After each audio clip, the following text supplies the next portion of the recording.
Please give this video a like and subscribe!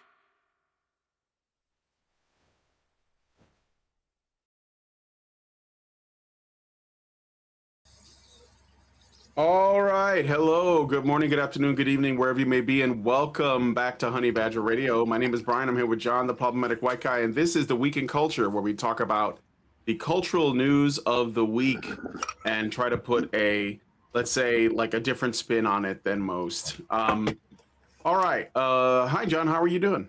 Awesome as always. Like I was mentioning right before the show, I got a little bit of some tech issues with my Steam Deck. But otherwise, no complaints. Just par for the course in this in these endeavors. You have to rely on tech, but you also have to try to meet your schedule. So I've been, if at some point in time I blank out, I will be back via phone, I'm sure. But oh yeah, do you anticipate something might happen? No. I'm just that it's just I have Tongue in cheek. I've started to develop a reputation as the guy who shows up even when I don't have power.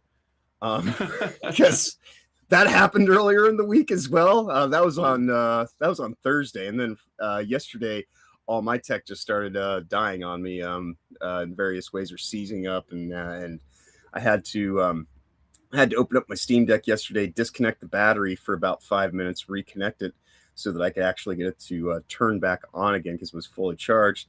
And then last night, it locked up again after I got it up and running again, but I had to leave it running because it locked up like it did previous to that. And sometimes if your Steam Deck ever locks up and you can feel air coming out of your Steam Deck, you just have to let it sit there and just burn off all the power that's in this battery. And then when you plug it in, because I think my power switch is also effed up in all this stuff, which is why I haven't been able to just shut it down for the last few months. So I'm dealing with a little bit of an issue, but life moves forward, and I try not to focus on the challenges, try to focus more on the opportunities. So so there you go. That's a good way to look at it. Yeah, that's a good way to look at it. All right, and let me give a quick shout out to the chat here. So first, let me greet Master Go, a Norwegian Black Templar, Murder of Crows. And well, that's it. I see a couple of bots, so I'm gonna ignore those. Yeah, I'm over on Kick. That's where the robots are. But the clankers are welcome to join the stream as well. I'm not gonna discriminate against you guys. So we know that AI is the future. All right. So anyway, we're gonna be talking about a lot today. So I don't want to belabor the point too much because there's a lot to get into. So, but first, I wanted to start with something really just small and kind of funny to me.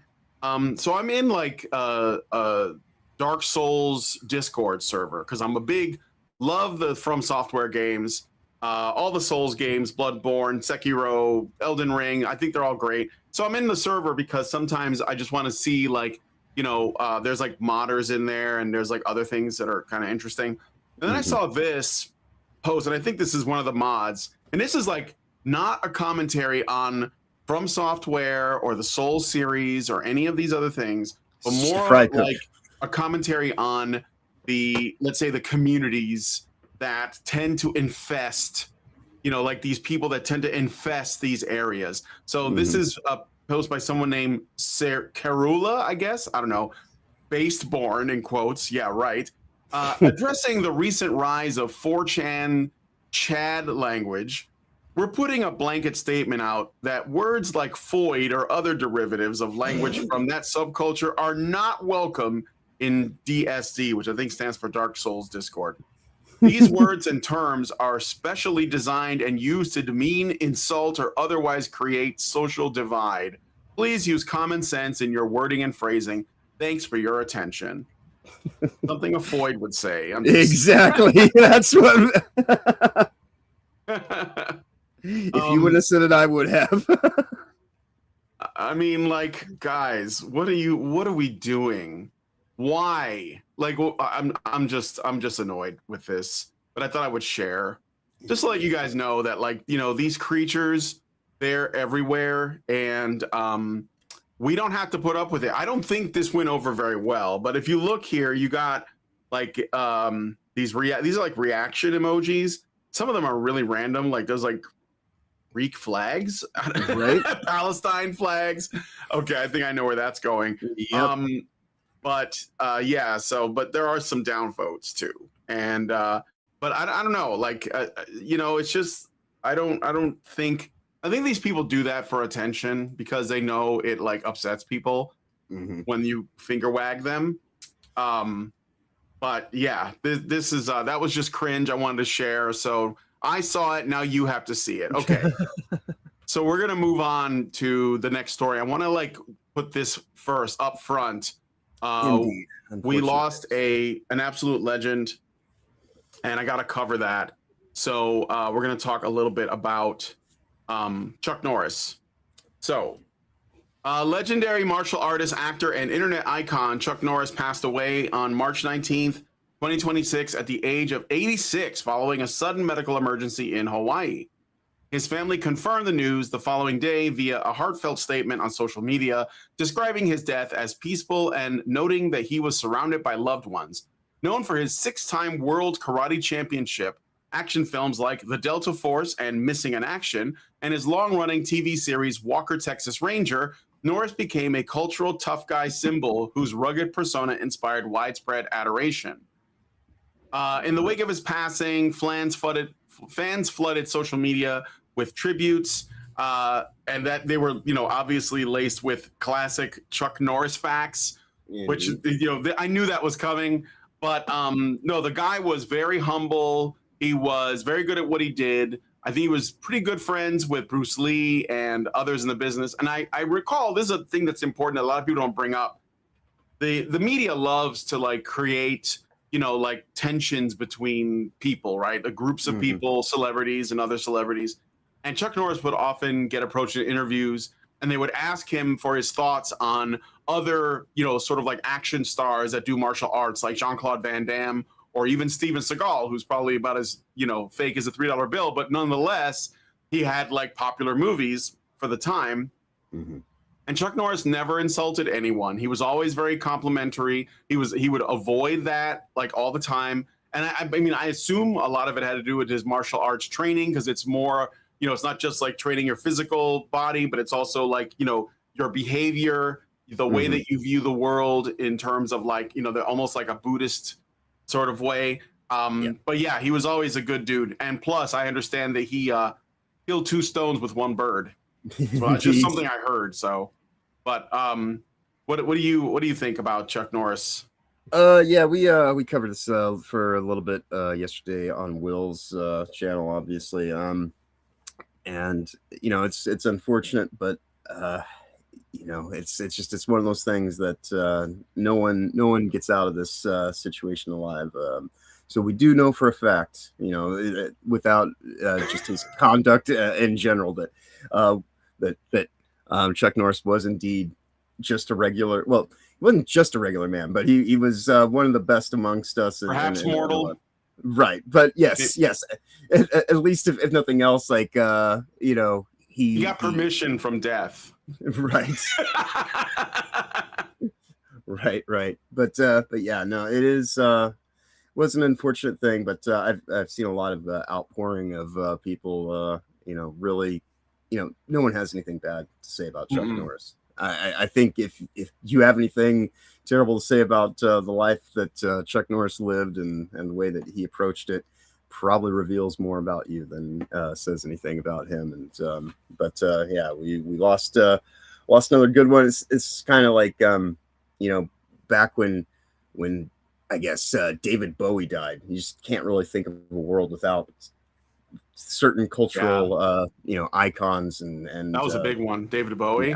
Yeah, world certainly hasn't been the same since Bowie's been gone. So so this is an interesting situation. We'll see how, you know, what it means for the world at large. But one of the actors from Buffy the Vampire Slayer passed away too. Yeah, I never watched that show, so I don't mean to be like you know, sort of, I don't know, cruel, I guess. I don't want to say that, but like Nicholas Brandon, I think he was on Buffy the Vampire Slayer. He passed away at like 54.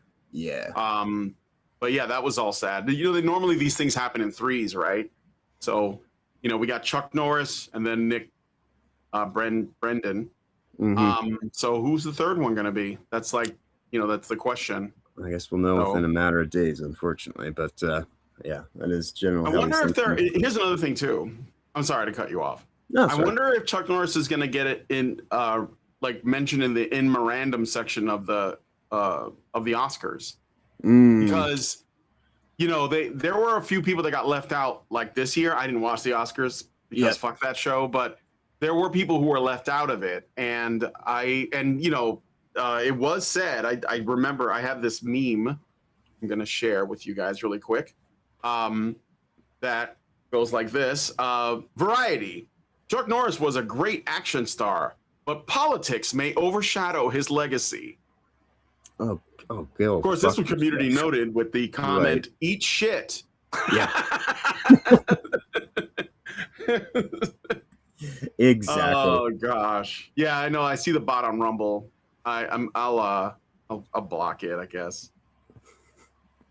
There we go. Yep. All right. So So R.I.P. to Chuck Norris in all seriousness. And I think he's still has a bright future as God's bodyguard. So for those of you guys who are watching, if you want to drop your hottest Chuck Norris memes, Chuck Norris facts in the comments, I'll read them throughout the show because I'm looking forward to checking that out. Let's see. Some of the people already said some things. Yep. Norwegian Black Templar says they say Chuck Norris went to hell so he could roundhouse kick the devil. Straight out of Broforce. Yeah, right. Saltpeter Taffy says Chuck Norris once visited the Virgin Islands. Now they're just known as the Islands.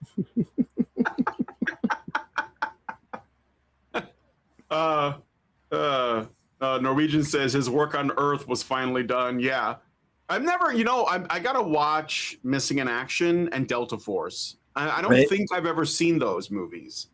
I mean, probably like since sometime in the 80s, early 90s, the last time since I saw those. So yeah, I remember the Octagon. Wasn't he in that? I can't recall.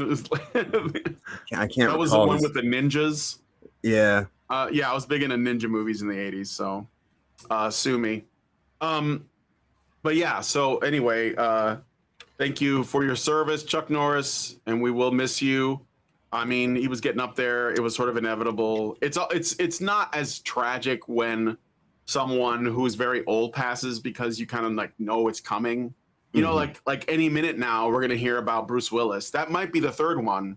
All right. That might be, and it's sad, but it's nobody gets out of this thing alive. So yeah, unfortunately, with his rate of decline, that is kind of one of those things. It's kind of and I know with Chuck with Bruce Willis specifically, he's catatonic state basically. He can't really speak. Hasn't been able to for quite some time. So kind of he doesn't recognize his family. Right. My dad went through that at the end of his life, and so sometimes it's even though it's still annoying and it's tragic. Sometimes you just kind of have to look at the positive of people being released from the torture that they're probably caught up in. Like just then again, at the end of his life, my dad was probably one of the happiest people in the world. Just hand him a can of soda and he was just like smile and like because it's like sugar. In many ways, he was kind of like back at like a baby state. He was wearing diapers and couldn't eat, and just was happy to see people. So yeah, but as you said, we're all in this situation called life, and the thing that makes it that is not necessarily the living, but the completion of the journey and on to the next thing wherever it leads. So. That's right. Yep. Death is but another path, one that we all must take, as Gandalf said. All right, so let us move on to the next story, but let us know what you guys think about this one in the comments. All right, let's go to Afro-man. All right, so this was probably the funniest trial I've ever heard of, like the most hilarious. Right. The recent trial involving rapper Afro-man, his real name is Joseph Foreman, stemmed from a 2022 no-knock raid on his Ohio home by Adams County Sheriff's deputies. who are investigating unfounded claims of drug trafficking and kidnapping. No charges were ever filed. In response, Afro-Man uses home security footage in viral music videos like Lemon Pound Cake and others, where he mocked the officers with explicit satirical lyrics and imagery, turning the incident into artistic commentary on the raid's destructiveness and overreach. In March of 2026, 7 deputies sued Afro-Man in a civil defamation and invasion of privacy lawsuit, seeking nearly $4 million in damages for alleged emotional distress, reputational harm, and humiliation from the videos and related social media posts. God, you'd think women filed those lawsuits, but they were men, actually. They were men, as far as I can tell. We'll have to see what they identify as. After a brief 3-day trial that highlighted First Amendment protections for artistic expression and public criticism of officials, an Ohio jury deliberated for about 6 hours and ruled unanimously in Afro-Man's favor on all counts on March 18th, finding no liability for defamation or related claims. Afro-Man celebrated the verdict outside the courthouse, shouting, "We did it, America!" Freedom of speech. He actually credited the United States for this. He said, "This is a victory for America, not for me." And yeah, I mean, from what I heard, it was, there was one lesbian. Okay, that makes sense.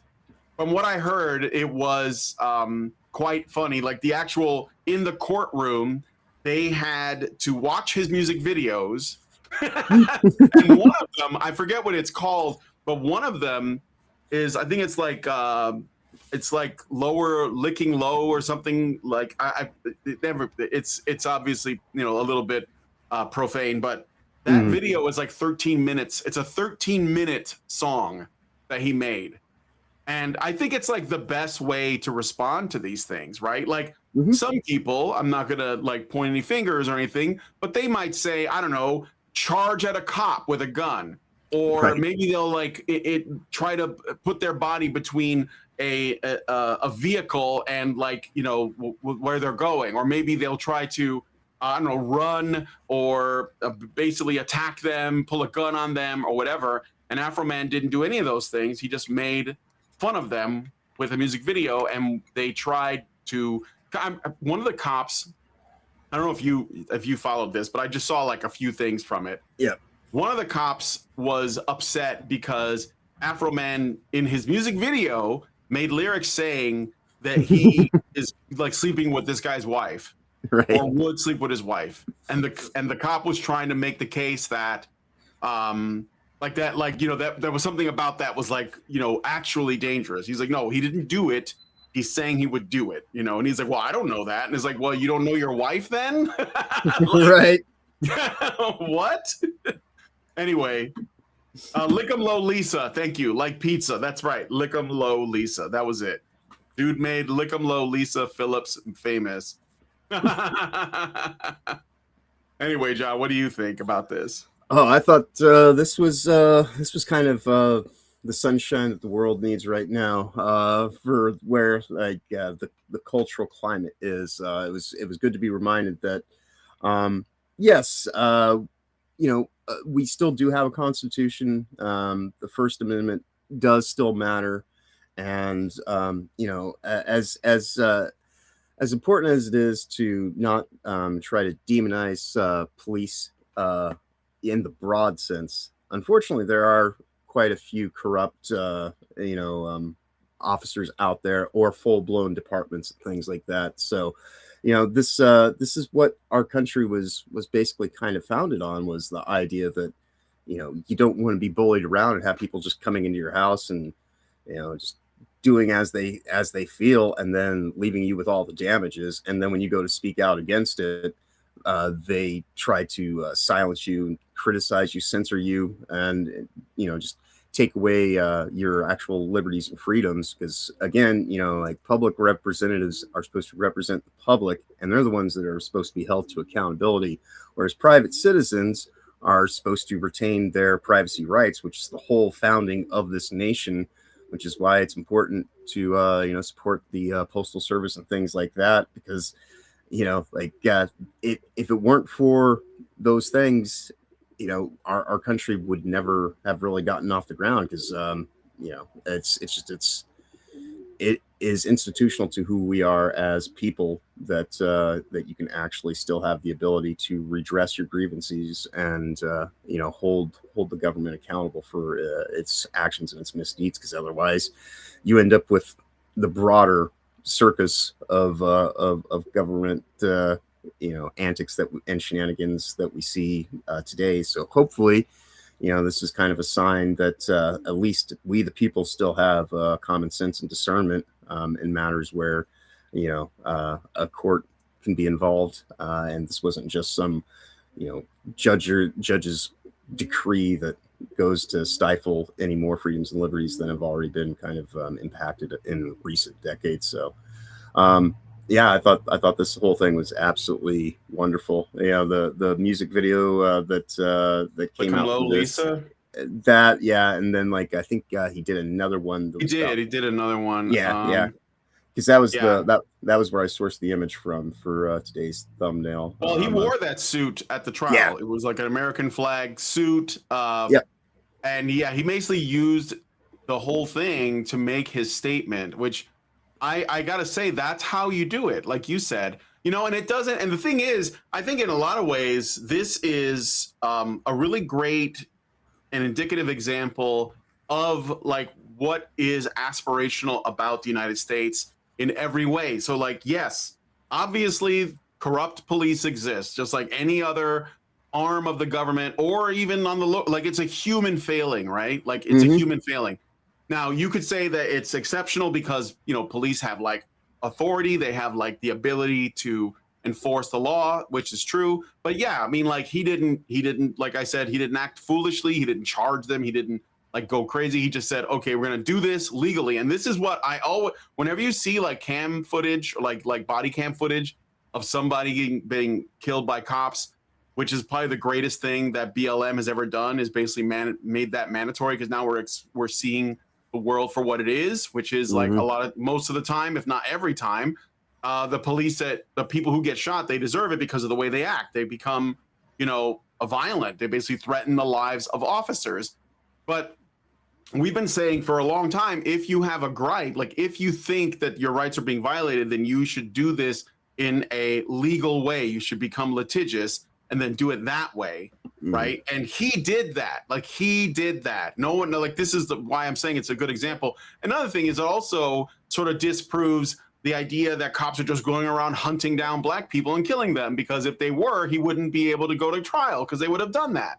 So obviously they also went along with the system and just let things play out, instead of planting a gun on him and then killing him or whatever. Right. So, I think that this is it should cause people to think critically about the whole thing, no matter where your bias is at, so you can get a sense of the way that things should go, even when we have like I said, clear violations of people's due process rights, which does happen, because it's one of the things that I talk about over on HBR. So it's great how everything unfolded, because it was sort of showing, oh yeah, these things can work out. So and what was I was going to say on top of that? Yeah, it was he used this to make a large statement. I think this is the most press this guy's ever gotten, probably, despite the fact that he's been making music forever. Right. Yeah, this is the most notoriety that I've even more so. He's a very patriotic guy too. He is a very patriotic guy, which I also commend, because I can see how someone can become I don't know, disenchanted with the United States, but he didn't. He understood this was a human failing, and so he worked within that system to uncover that. Yeah, no, I would say, because I know that he's existed since then, but the last time he had this much kind of press on anything was when he put out because I got high. Yeah, and that was 25 years ago now. Yeah. So I remember he made an appearance on Steven Crowder's show once. He was a guest on there. So, but that was a long time ago too. But yeah, I think it's great, and everything about this is the most legendary trial, I think. Right up there with Johnny Depp and Amber Heard, right? there's probably gonna be lots of memes on it, and I look forward to that stuff. So, all right, let me see what you guys are saying, and then we're gonna move on. Saltpeter Taffy says Afro-Man wore that U.S. flag suit to the stand. The man was making a work of art out of that trial. Yeah.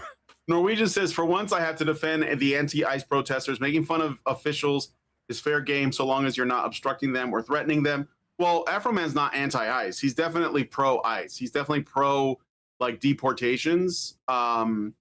He's a patriot, right? Mm-hmm. So I think the problem with anti-ICE protesters is that like they are more likely to get violent and try to obstruct in a way that is harmful, you know, not just like with their words, which is what like Afro-Man made a song. That's how you do it. He even said that on the stand, right? Mm-hmm. Like this is my way of fighting back, is I make music. And I think that makes sense. Right. It's a really good statement. Yeah, and that's that whole thing about you have you know, the freedom and liberty to speak however you want, but once you impart violence upon someone, then you have violated their civil liberties. And so like you could say all kinds of stuff, and that's the thing. We're a nation of shit talkers, and that's the thing. Absolutely. Is we always need to be able to have the ability to redress our grievances, and people just have to understand I'm going to say some things sometimes that will offend you, and that's the point, is, you know, like, and you just have to deal with that however you do. Doesn't mean that you get to censor me and shut me down and have all this ability, because that is even just a more manifested action towards the person that you're already, you know, like what you've done to cause someone to say something to you. Maybe reflect on that before you go and raise the stakes and say, well, now that I've already done all this, whatever, and now you're going to say something about it. Well, I'm going to take these actions, make sure you can't do that again. That is pure beta bitch made, kind of behavior that just cannot be the way that we allow things to be normalized. And so this was a great victory, as he said, for Americans, and just a reminder of the way that the system is supposed to work. So, you know, like this was, absolute perfection. Flawless victory. Mm-hmm. Okay, so let me see what else you guys are saying here. Murder of Crows says she must have really liked the song because she cried the whole time it played in court. It must have been tears of joy. Lemon pound cake, yes. Yeah. NovaFan21 gives a Rumble rant for $1. Thank you. And he says, Afro-Man basically made a Tupac reference. You claim to be a playa, but I effed your wife, Pop, and I took that personally. Yes. Yeah, I know. No, I saw that reaction. I was like, dude, like, do you think your wife is she that volatile that she'll be like, well, I had a song sung about me, I'm gonna go fuck that guy? Like, if that's something you're concerned with, then you have bigger problems than this guy, right? All right. I think that you need to like check on your bitch. All right. I think this could be a unifying moment for Americans, the ones who aren't complete ideologues anyway. Mm-hmm. Well, I think that we're not as divided as people want us to think. I think that there's a lot of terminally online J-brain people that think that America's like completely imploding. But if you like, I don't know, if you live here and you basically just go outside, you will find that I think that we're mostly on the same page still, you know, despite like the best efforts of many to continue to divide us, which is what the left is basically made into a career. But I think that people are, I'm not going to say woke is dead. I think that's stupid. But I think that people are really like, you know, not putting up with this as much anymore. And I'm going to get into a couple of little examples as to why, because I got more stories to go through here. So, But I just to add to that, I think that there is a loud contingent of, the spurious amongst us, but they certainly don't represent the majority of Americans. They just tend to, as you say, they collect online so that, I guess in some ways they're trying to redress their grievances. And if they just left it to that, then it wouldn't be so much of a thing, because, say whatever you want. And if I get a little bit felted by it, well, I guess that's on me. The way that, they tend to just kind of amplify the violence and make that part of it, and then try to say, oh, well, you have to say all these things that I'm cool with, and if you don't, I'm going to attack you. That does tend to kind of come a little bit more from one side than the other, but both sides definitely do have pockets of miscreants and troglodytes that just kind of make this whole thing a little bit more difficult for everybody else who's actually just trying to be a good American and get through their life, and actually just just have some semblance of peace and privacy, and just wants to have... most people just want to be left alone, and they want to basically raise their family or their kids and all that, just normal stuff, have their job. All right, so let's see what you guys are saying, and then we're going to move on to the next story. But let me know what you think about the Afro-Man trial. Is there something I left out that I didn't know about that you thought was extra funny? Let me know in the comments. So let's see. Murder Crow says Grammy Award winner 2. I didn't know that he won a Grammy. Was it for the Because I Got High song? That's interesting. Norwegian Black Templar says Chuck Norris once traveled back in time to fight Chuck Norris, but then he realized you do not fight Chuck Norris. Then they shook hands and the space-time continuum imploded. Maybe that's why things are the way they are. Robert Johnson says the urban areas of America attract all the media attention. Afro-Man is a role guy. Yeah, that makes sense.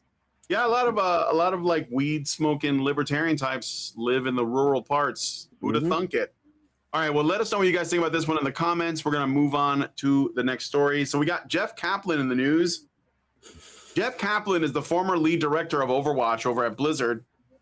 So he doesn't work there anymore, but he made several notable statements addressing gamer criticism over the years, often in the context of toxic community behavior or unconstructive feedback, whatever that means. In a 2017 forum post, he described how developers felt intimidated by hostile and threatening responses on forums when addressing player concerns, stating that while most of the community was positive, some were pretty mean, and that engaging felt like there is no winning due to personal attacks on visible developers. But more recently, and this is the purpose of this, so he has a pattern of this behavior, but on a March 2026 Twitch live stream for his new project, The Legend of California, Kaplan went viral for bluntly criticizing gamers who complain about games they never played or have no intention of playing. He said, quote, "If a game comes out and you don't want to play it and you've never played it, shut the fuck up. No one cares," end quote. Emphasizing that such opinions are ignored by developers because they lack relevance or experience with the title. He added that voicing outrage over the games one isn't interested in accomplishes nothing except getting dismissed, framing it as part of a broader toxic online discourse in gaming. Well, that seems like a bold strategy, Cotton. I hope it works out for him. Right. And, it also seems like a little bit of hypocrisy as well. Because if people are irrelevant, why are you commenting on it? Also, if you're going to sit here and try to pull the moral, ethical imperative of do better, Senator, telling people to fuck off probably kind of undercuts the whole thrust of your statement and kind of exposes the legitimate motivation, which is you trying to proctor everybody, and it's time for everybody to get the message, get the lesson, and you got to do it this way, because how dare anybody look at something and have an opinion. Here's the thing that I mentioned the other day about this when we were talking about it earlier in the week. If people want to actually, have an opinion on something, that's human nature. That goes back to before we probably even had a written language, right?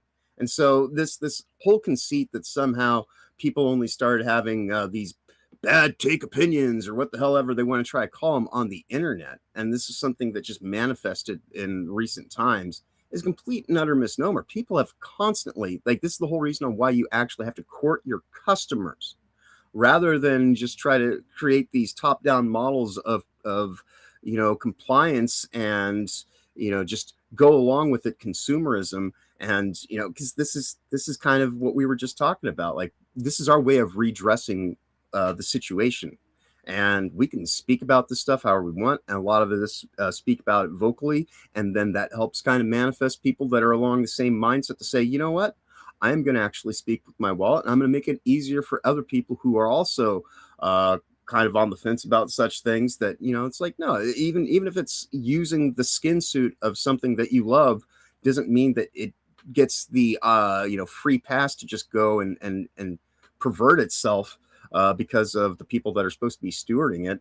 And even if it's a new property and it's completely full of a whole bunch of stupid bullshit that a lot of people really aren't down for, you know, they're going to comment on it. They're going to critique it. And, you know, and in wrestling, any reaction is beneficial if you know how to utilize it. But if you're getting no reaction whatsoever, that's just apathy. And so when they sit here and they complain about the negativity that's coming their way, that's probably the only way people would even pay attention to a lot of the shit that you're doing, because these things that you make, you're either doing it for an audience that doesn't exist and the sales numbers are just never going to be there to begin with, or, you know, you're trying to undermine and subvert something that has had a long-standing kind of purpose behind it to begin with, and you're undercutting all of that, which, you know, tends to kind of get to people because it is, we see enough of this corruption in the world around us at large, and you'd like to think that works of fiction kind of be a little bit more I guess closed off from that level of, oh, well, we'll just go and change the meaning of everything that you know, and then that means that, you know, you'll just go along with it because you just believe in brandings and labels and this and that, and as long as I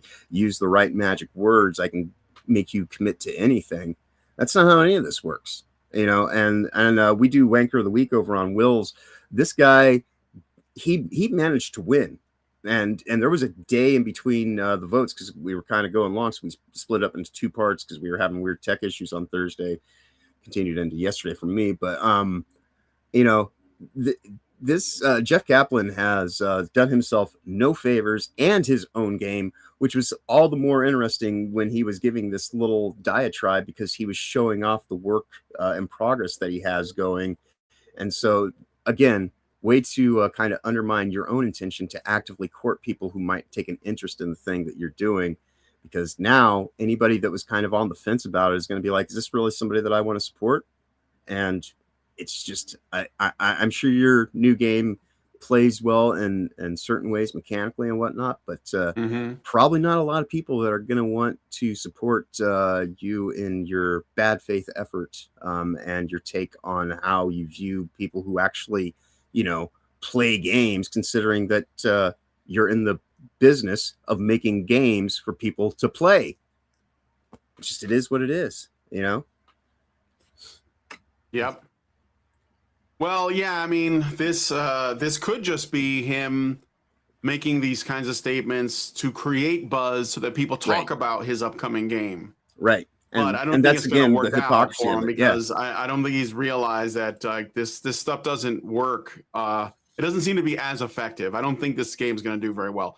Plus, the games market is so saturated at this point that a lot of games that people would say should have been hits or should be hits are, you know, coming out and they're not doing as well, like either because of bad timing, bad marketing, or just couldn't stand out in some way because a lot of them are just following a trend. I don't know what this, what is this game called again? I don't even something Legend of California. I don't yeah. even know what that is. Like, I don't know like what it's about or anything. So it's some kind of cowboy game. I only know that because in the clip he's riding around in a wagon. Yeah. Okay, that was the gameplay footage that was playing. I thought it was like Red Dead Redemption 2 from first person perspective, honestly. Because you can I think you can play that game in first person, or at least change the camera that way. So yeah, again, that doesn't, I mean, I don't know how that's gonna stand out. Like, I literally thought it was Red Dead. So I don't know. I mean, this is, I don't think this is gonna work out for him. And yeah, I mean, like, I've heard this kind of rhetoric so many times from devs that all the time, from devs, from journalists, and from, you know, like these sort of like I don't know, like these culture junkie type fans that just like their product, right? They'll defend it no matter what. They'll say, well, I like Star Wars now, or insert whatever property here. And if you don't like it, then that means you're not really a fan. And it's like, no, actually, you're just addicted to crap because you want to keep getting the product, and you're not willing to say, well, actually, does this thing reflect what I fell in love with or not? Right? Because I mean, that's just what it is. That's the question you ask. So I've heard this so many times. I'm kind of immune, but I thought I would like let you guys know that Jeff Kaplan has an opinion, right? And I'm gonna dismiss it because whatever. But yeah, so let's see what Mr. 0303 says. Heel developers usually change companies soon. Fries in bag. Well, he's no longer with Blizzard. He's like on his own now. So I wonder if he got like Me Too'd, and that's like, but he hasn't quite realized why that happened. Right. Norwegian says, what's that? You want us to ignore your games even harder? Yeah, I didn't even know it existed. Now I really don't know it exists. I really don't want to know either. So, okay, thanks for that, Jeff. Appreciate it. We're gonna move on now. Okay, so let's talk about Marvel Rivals, because there's something that happened that I thought was really interesting. So they made a new announcement that they're going to be bringing Black Cat to the game. Now, Black Cat has always been a really popular Spider-Man, like part of Spider-Man's Rogues Gallery, in the same way that Catwoman is for Batman. That's what she is. It's basically just Catwoman for Marvel. I mean, that's okay. It's fine. Like, I don't expect people to be original all the time, but Black Cat is very much liked, and one of the things that makes her appealing is that she is kind of a femme fatale character that is intentionally sexy. That's the point, right? She's supposed to tempt Peter Parker all the time. They have like this, it's the same kind of relationship Batman has with Catwoman, where he has to like bring her in, but he finds her appealing, or whatever it is, and for some reason, let me read what I have here. So Marvel Rivals, the hero shooter developed by NetEase, recently announced Season 7, introducing White Fox and Black Cat. The reveal trailer showcased their designs, with White Fox praised by many for a sick or cool look that's faithful to her comic origins, while Black Cat's appearance, emphasizing her classic seductive form-fitting cat suit, drew significant attention and mixed reactions. Some fans highlighted potential queer undertones given Black Cat's canonical bisexuality, which was more of a recent thing, by the way, and trailer moments suggesting chemistry between the two, tying into prior teases of Season 7 being the gayest yet. Yes, this is what The Gamer claimed. So this is from The Gamer. Unless we're all getting queer baited, it sounds like Marvel Rivals is finally getting some more LGBTQ plus rep. But that doesn't seem to be the case. Okay. Right. So, right. I just wanted to let me just check here. It was a Miller. I'm not sorry. It was a rumor put out by Marvel Rivals content creator and insider Miller Ross. He teased in late February that Season 7 would be the gayest season yet in the game.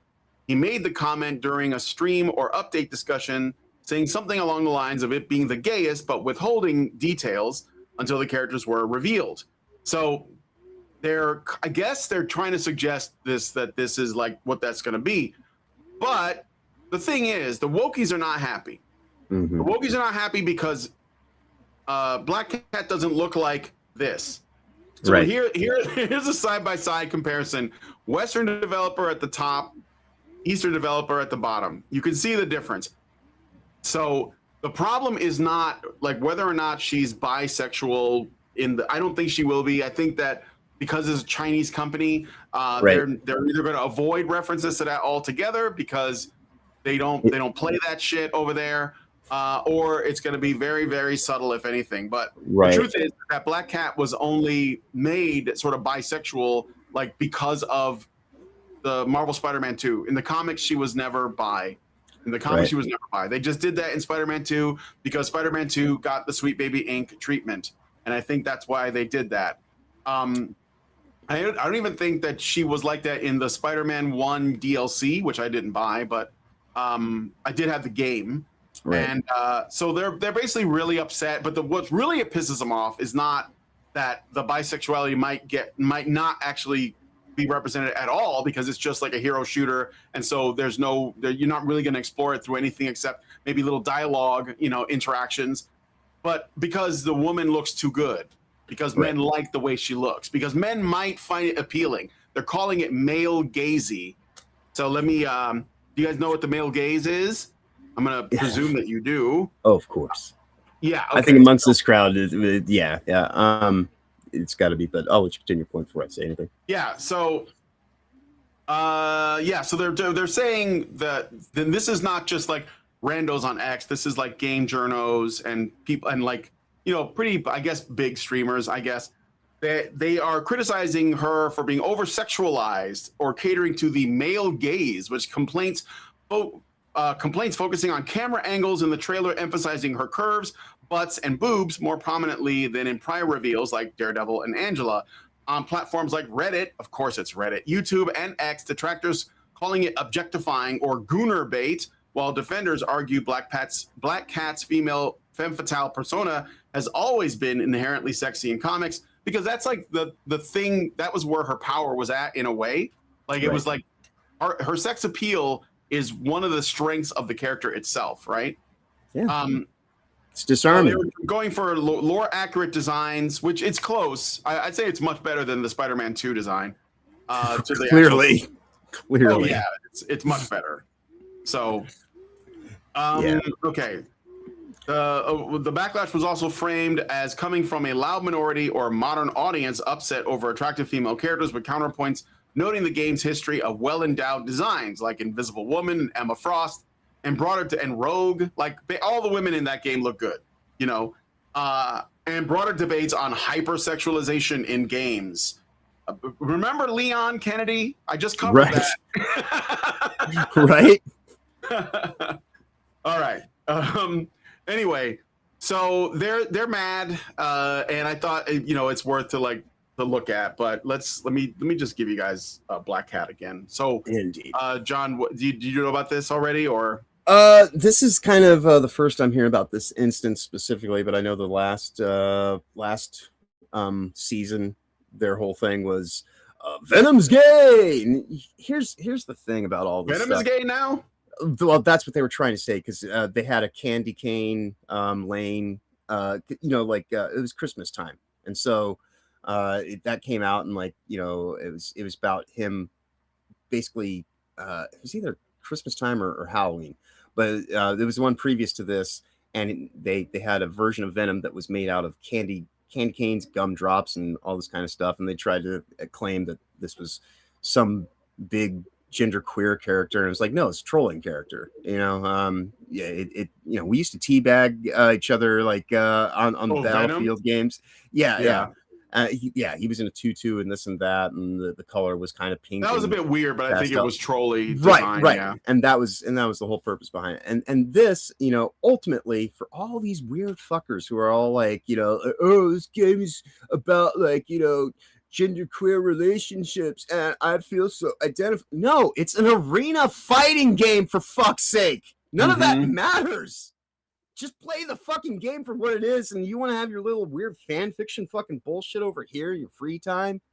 Fine, but that's just the way that you look at this, and you're trying to project your shit into something that is ultimately, at the end of the day, an arena battle game. That's it. It is just tiresome. I could use the Green Mile meme. I'm tired. I'm tired, boss. Right, this shit all again. Like, it never fucking ends. And yeah, if you want to sit here and act like a woman being in tight, seductive clothing is simultaneously terrible, but also reinforcing your weird LGBTQ fucking agenda movements. What is it? What is it? So only straight women can be frumpy, and the only way that you can have a good looking woman is to have her be of some kind of questionable sexual orientation. It's like, whatever. Whatever your shit is, that's your shit. And the rest of us are just out here just like, wanting to have games that actually look like the characters that we remember growing up. And now that we have the technology to kind of make a lot of these things a little bit more accessible, that's all this is about showing appropriate respect to the artwork and the things like that preceded it, and not trying to, highlight any kind of specific group. That's just shit that people bring into it because they're too demented to understand that fiction is fiction, and not everything has to be about something other than just entertainment, Yeah, well, the male gaze is just some like academic feminist crap that Right. essentially like is being used as the tool to destroy our media. Like, but ultimately these people, they have two conditions that they're trying to get to, and both of them are a win for them. They either want to change something to be more Marxist or feminist or whatever, woke. They want to make it woke, which means nobody wants it except them, or they want to destroy it if they can't make it woke. So Spider-Man 2, I think, destroyed the franchise. Like, it was like, even if there were still some people who were like willing to overlook all of its flaws, I don't think we're going to get another one of those games. I don't think it's going to happen because nobody wanted the way that the path they took. And I mean, it's sad because they were onto something in almost every other way in terms of mechanics and gameplay and stuff. The first game was great. I played it, but I didn't get any of the DLC for it because I didn't like the designs. That was literally why. Like, some of the designs in the main game I didn't care for. Like, I didn't like bald-headed Dr. Octopus. I wanted the bowl cut. Like, that was, to me, that was crucial. I wanted the bowl cut.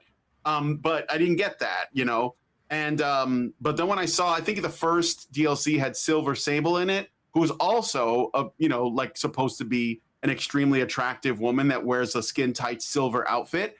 And I didn't like her look. It was like very toned down. I didn't like Mary Jane in the game, like the Mary Jane sections. There was things I didn't like, but the second one, they just went like all in. And I don't know if Sweet Baby was involved in the first game. Maybe not as much. Maybe they were. But I think that definitely they were involved in the second one. Oh, most definitely the second one. Yeah. They were very much. They had that. The second game was one of their banner items they used to have. Yeah, that was like on one of their big claims to fame. Yeah.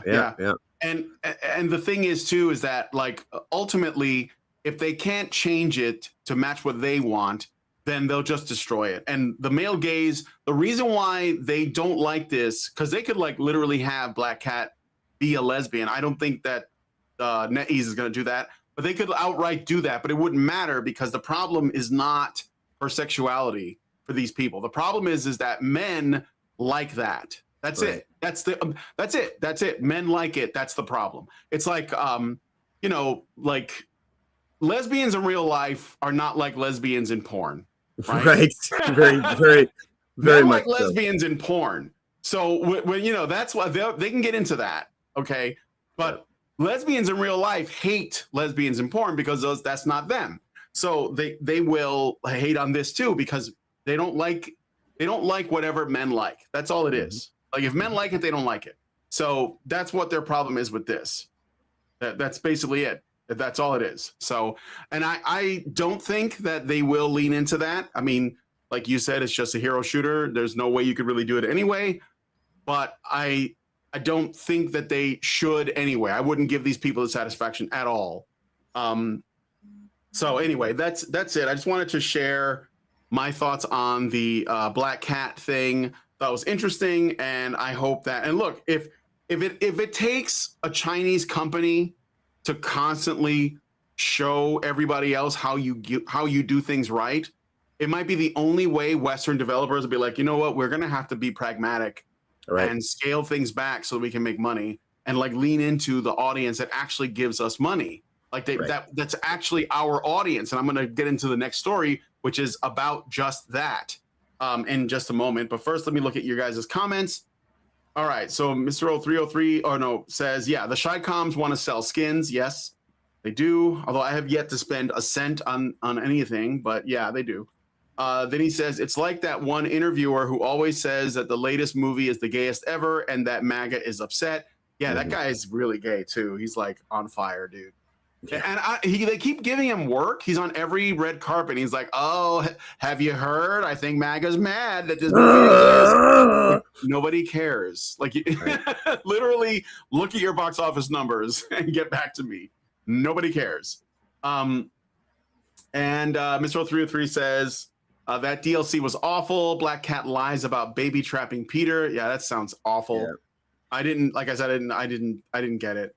Master Goa says, I remember there was a Spider-Man arcade game with Black Cat. Is that the one that had Submariner in it and they were all like tall and skinny for some reason? And they were like, it was like a beat 'em up, like a side-scrolling beat 'em up. That was a weird looking game. Mm-hmm. Master Goa says, I use the power of my male gaze for the greater good. Norwegian Black Templar says, Suicide Squad Kill the Justice League only has 172 people playing. How is that number not 0? Murder Crow says Black Cat infinite cleavage. Thank goodness Sweet Baby didn't get their grimy paws on Sifu's development. Oh yeah, well the thing is Sifu was an unknown game by an unknown developer.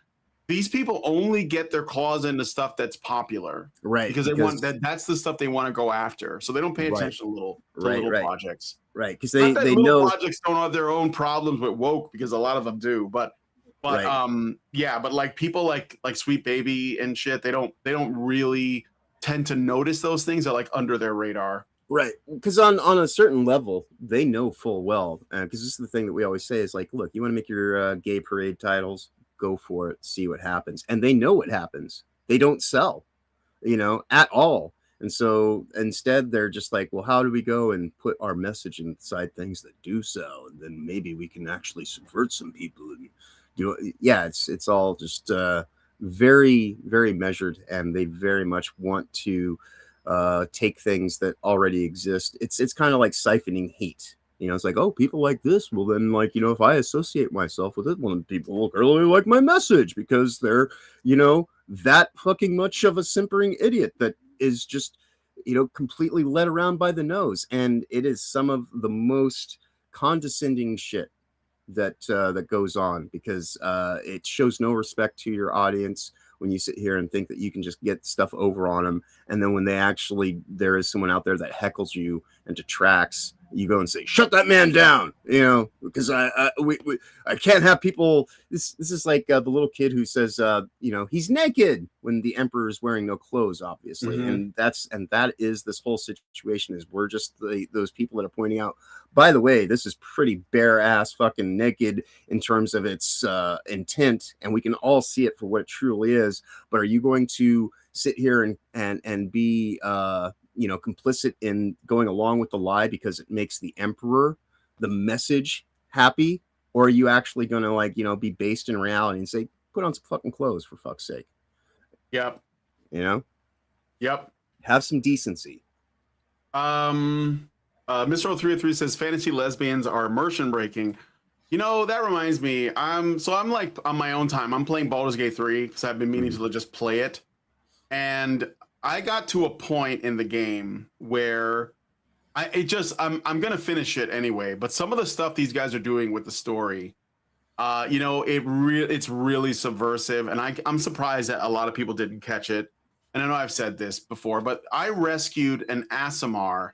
So no jokes. It's not a reference to ass. But if you guys don't know what an Aasimar is in the Dungeons and Dragons setting, Aasimars are like tieflings. So tieflings are like. They're like humanoids that have a little bit of demonic or devilish blood in them. So they have they're like a little bit of a demon in a person. So they may have horns and red skin or something like that, but they're like people nonetheless, right? So it's like a race, a fantasy race.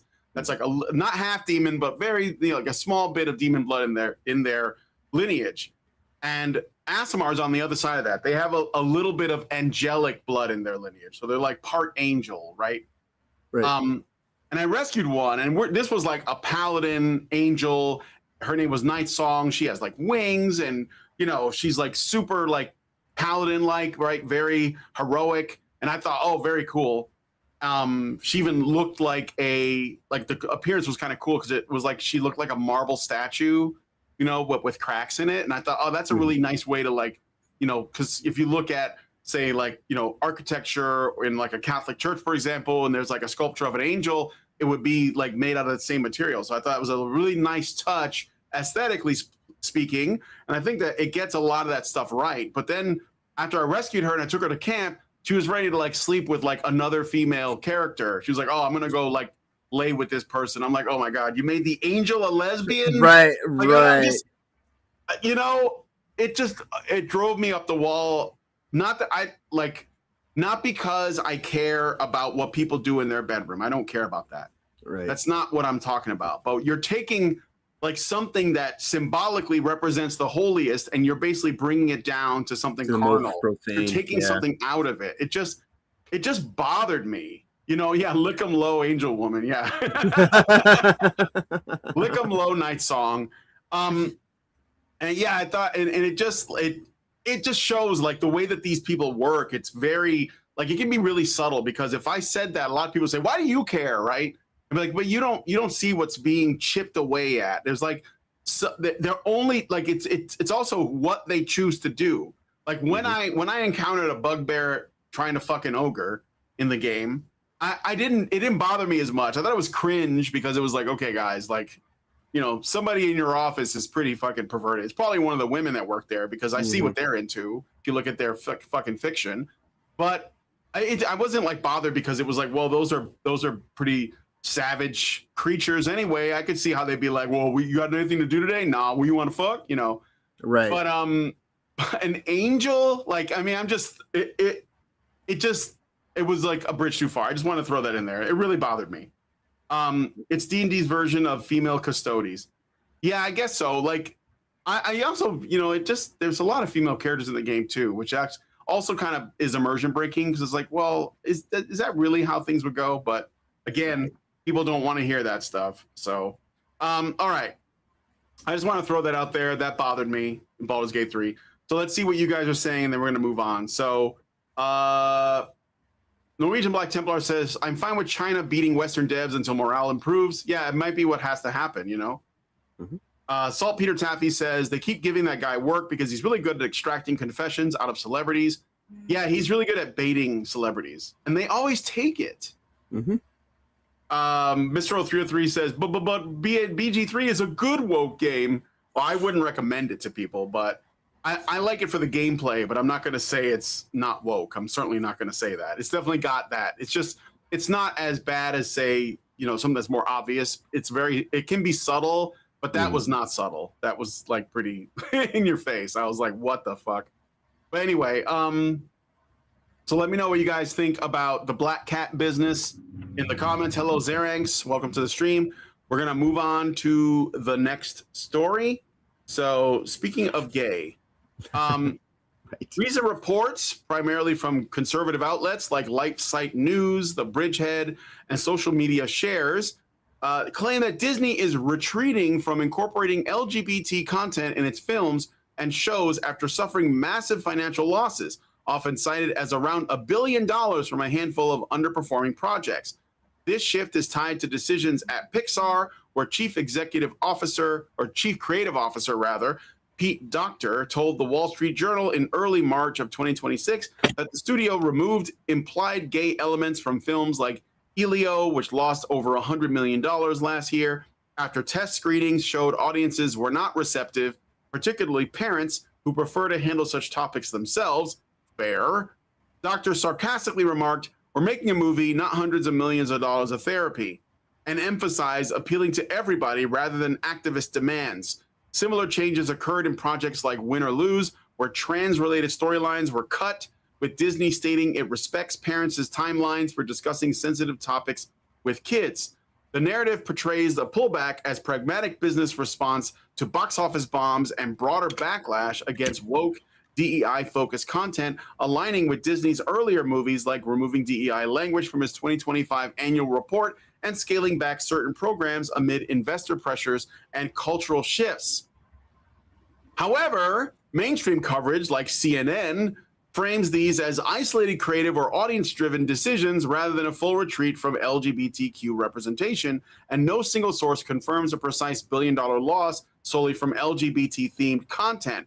Figures often aggregate multiple flops. The story has circulated heavily in right-leaning circles as evidence of corporate wokeness failing financially, while critics argue it's exaggerated or part of ongoing culture war framing.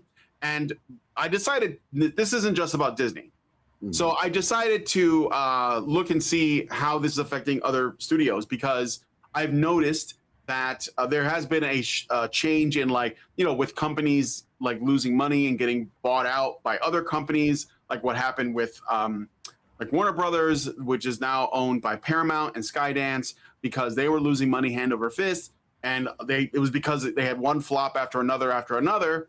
And there's a lot of like finger pointing and blaming on things. Oh, it's streaming. Oh, it's COVID. Oh, it's whatever. People are bigots. Oh, it's MAGA country. But the truth is that most people just don't want shit. Like, they just want good content. And there's almost no good content coming out of Hollywood.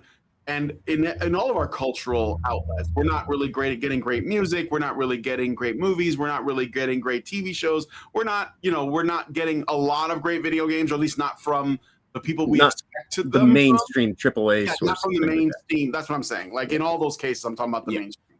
I understand that new Ryan Gosling movie, Hail Mary, Project Hail Mary, is very popular right now. It sounds like it literally is a Hail Mary that they did, but I haven't seen it, so I don't know if it is good. I don't something about Ryan Gosling bothers me. I don't like him that much. I can't explain why. He seems really safe, and he's Canadian, and I'm suspicious of Canadians by nature. But yeah, but anyway, so the broader, so okay, so the conversation around this is this something that is happening because of constant flops and the backlash, which is like the mainstream media is saying, no, they're just doing pragmatic choices. But then, like, yeah, but where's the pragmatism coming from? Because if it makes sense that they're not going to be like suddenly anti-woke. But if their wallets are being hurt by this, then they're going to respond and say, okay, we got to stop doing this stuff because it's like not making us money. Well, that's the best we could ever hope for anyway, because that's like what is, you know, Gamergate, if not a consumer revolt that says, I'm not giving you money until you fix this, right? And and then they say, well, we're losing money. Well, let's fix it. And then they fix it. So like, that's what the goal should be, right? So anyway, this happened with Disney Pixar, as I mentioned. They're going to be scaling back a lot of the LGBTQ elements in their movies. Paramount eliminated race and gender hiring practices and DEI language from their website. Warner Brothers Discovery rebranded DEI efforts as inclusion only and ceased external diversity surveys. Amazon Studios rolled back policies requiring diverse casting and speaking roles. Pride event sponsorships declined significantly in 2025 from all brands. MasterCard, Citibank, Pepsi, and others pulled from major parades amid economic and political caution. The LGBTQ plus media ad spend growth slowed to 2% in 2025 due to brands hesitating on DEI-related support, and companies like PBS closed DEI offices to comply with federal shifts because the government basically got rid of it, and PBS gets their money from the government. I think the same thing happened to NPR. A lot of people think NPR is independent. They're literally a government radio station. Also, nobody listens to radio except maybe your grandma. But so this is part of a broader trend. And yeah, I think they are acting on what they would call a pragmatic approach to changing things. But I think that that's the best we could hope for. And I don't need the people that work there to suddenly have my politics. I just want them to stop shoving their politics down my throat. Right. Because that would also be just as disingenuous to sit here and just try to placate on the other side. I think that, you know, there's a certain kind of balancing point that we come to.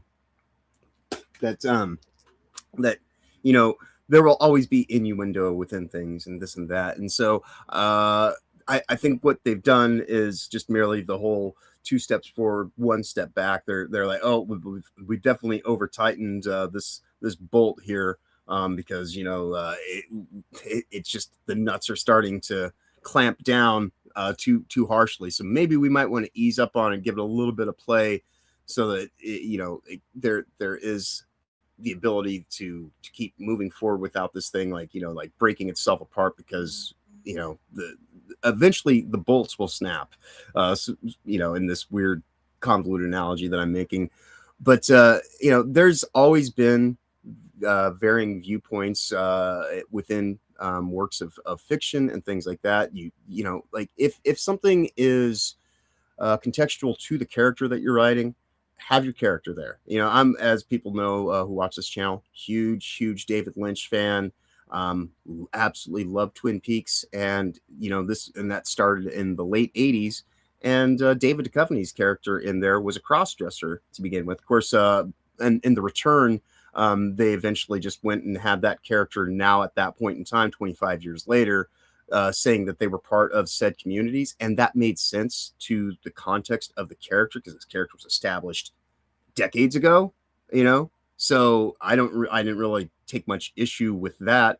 But these other things that in recent years have been like, oh, well, we're gonna take characters that and completely flip the script on me. Oh, well, you never knew this about me, and all this kind of weird, stupid shit that undermined a lot of goodwill from the fans, and shown that this was not really about actually making things that were going to be profitable. Yeah, this is just a pragmatic business, maneuver to try to stem the blood flow that's happened in terms of them just bleeding out cash for throwing good money at bad ideas and then not actually get any kind of return on it. Like there is a risk versus reward on the return on investment aspect to all this, and they aren't getting anything but diminishing returns. And so if they want to be able to stay the cultural leaders or have these more prominent positions,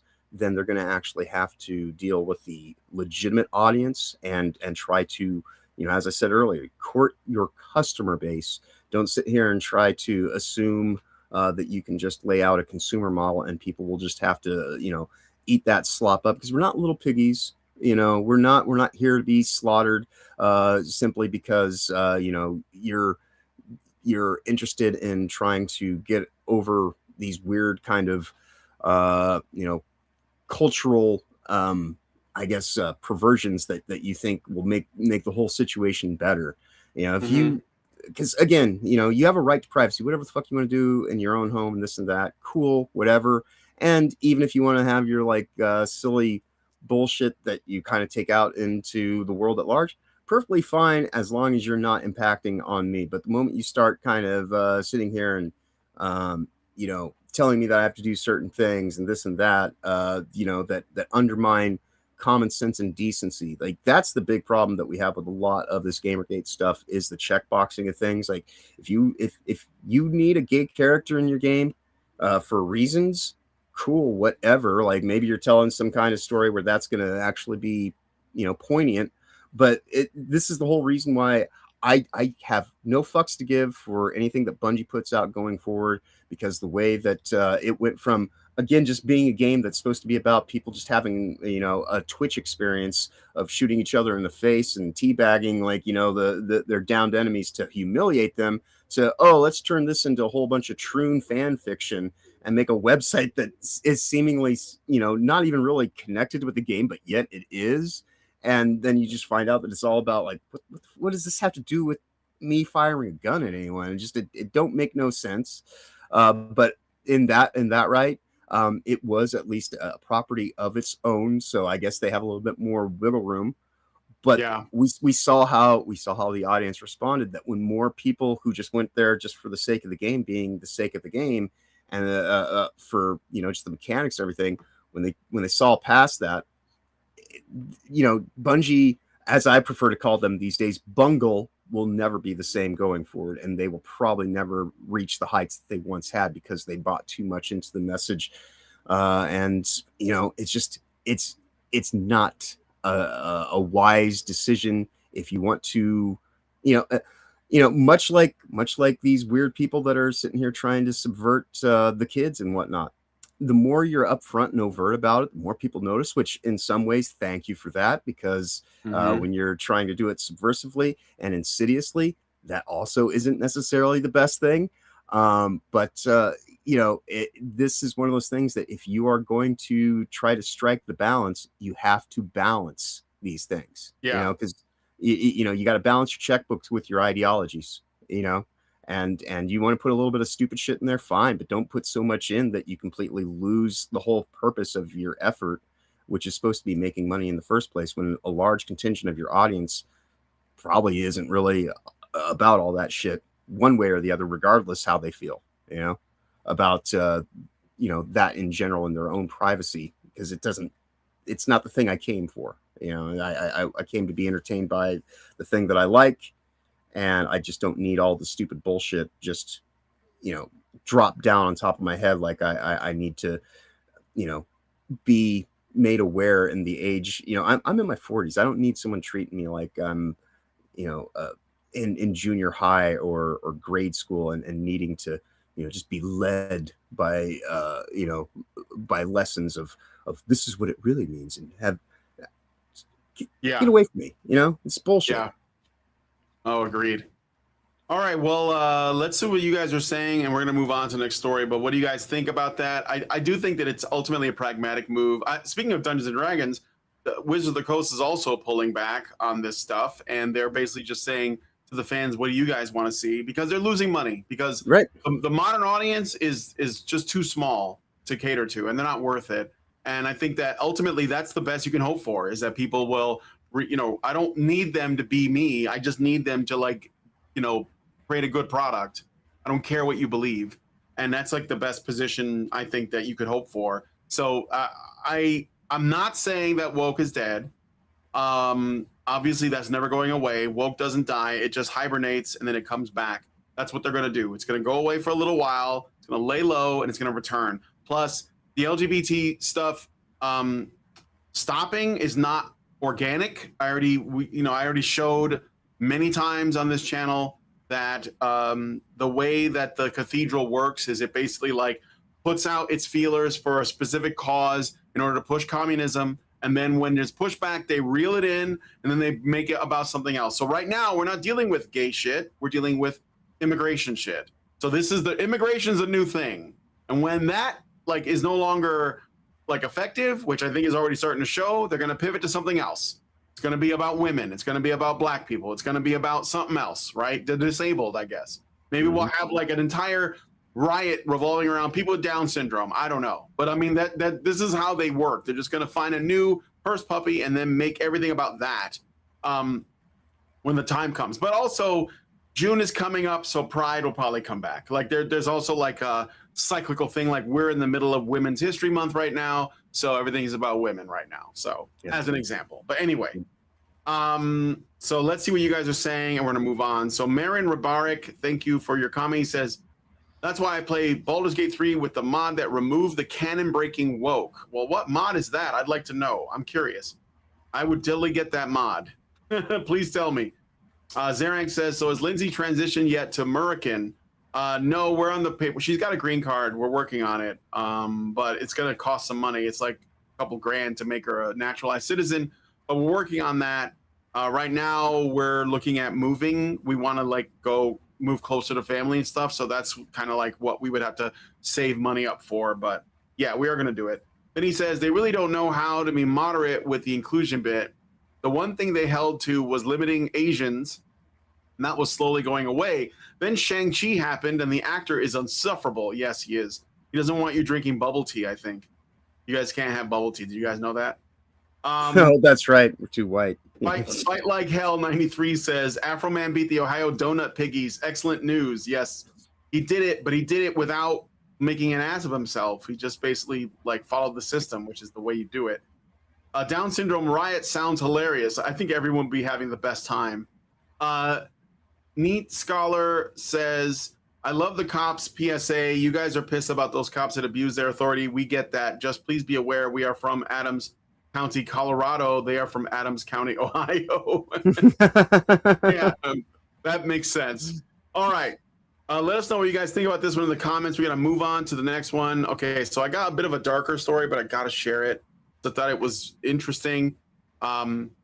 This is actor Jerry O'Connell, who appeared on Bill Maher's Club Random podcast in an episode earlier this month where he recounted a dramatic family confrontation on election night.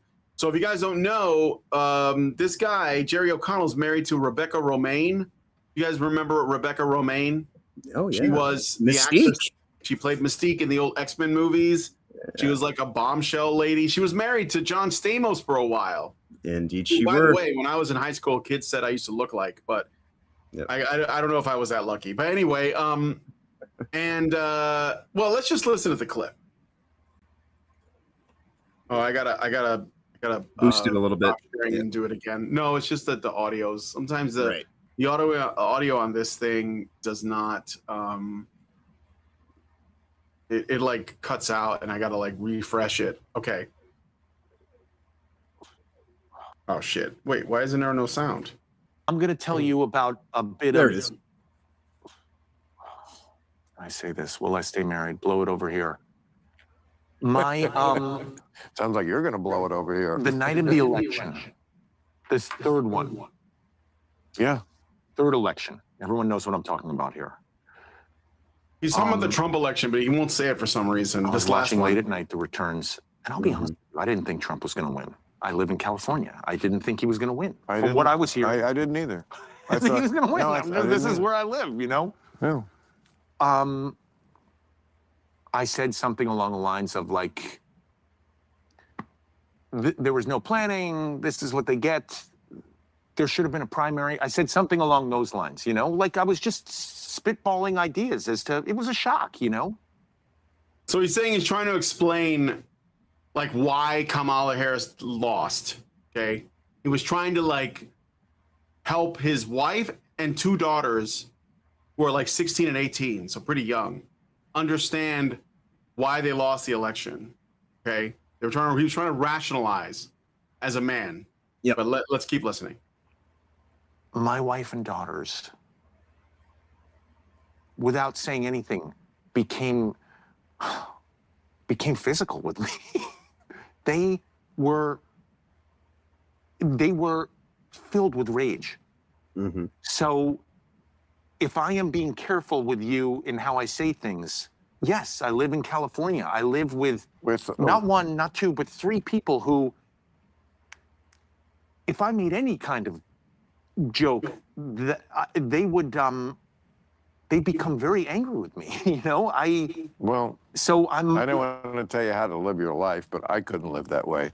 I would, whatever household or whatever situation I'm in, I say what I truly think, and if it makes you angry, I'm sorry, we'll have to work that out. Well, it makes... But I am not going to tuck my tail between my legs and just shut the fuck up. This is what you were dealing with when you were a child. Just sit there and don't say anything. Yeah, sit on your hands. But what happened to Rob Reiner? More of that, Jerry. More of that.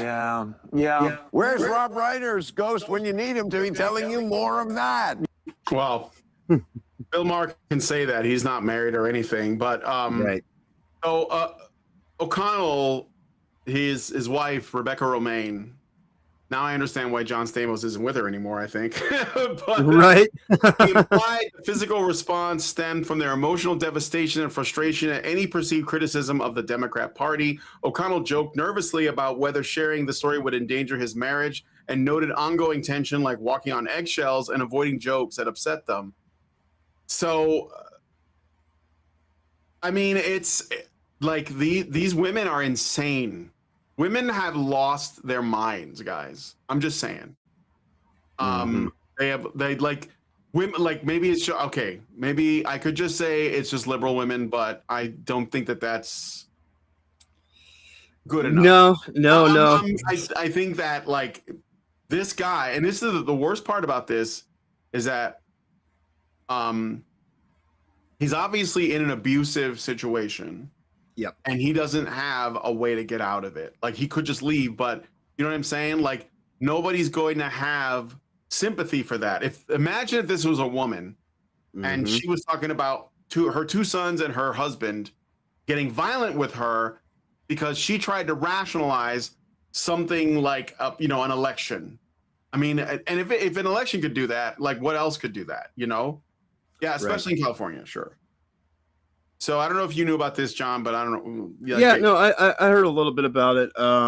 and definitely, he is certainly being abused and neglected by his family. And if the situation were reversed, again, this is one of those things: women not having to face legitimate accountability, and given a free pass, and and it also does reflect the quality of his character, because if you as a husband and a father can sit there and take literal physical attacks, from people that you love and care for, and still don't respond in kind, it says quite a bit about your resolve.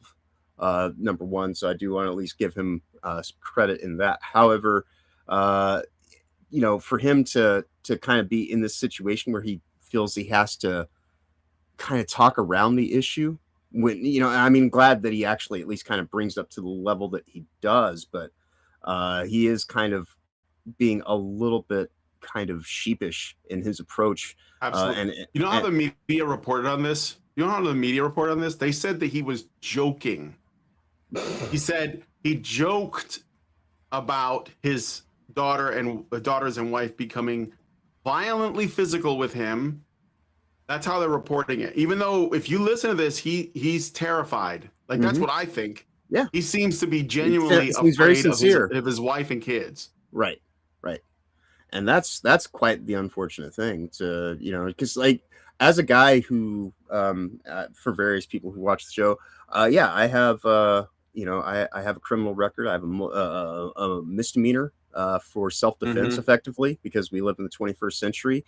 And you as a man, if you go to actually respond in kind and meet someone at the level that they're at, unfortunately, a lot of times, you're the one who's held responsible, even if someone else begins attacking you. So, like I said, credit to him for having at least the resolve to not fall into the trap, because immediately, even like he would be completely subjugated by this weird mentality that how dare you ever do anything to a woman? It's like, you wanted this whole fight for equality. I would never strike a lady, because a lady would never act like that. But if you're gonna ball up and like come after somebody, or you start choking them, or doing this kind of shit, at a certain point in time, you want equal rights, prepare for equal lefts, and that's kind of the whole situation. But that we find ourselves in, where all these people are like, oh well, if we undermine everything about them and we don't give them an appropriate way to respond, if someone is attacking you and you just let it happen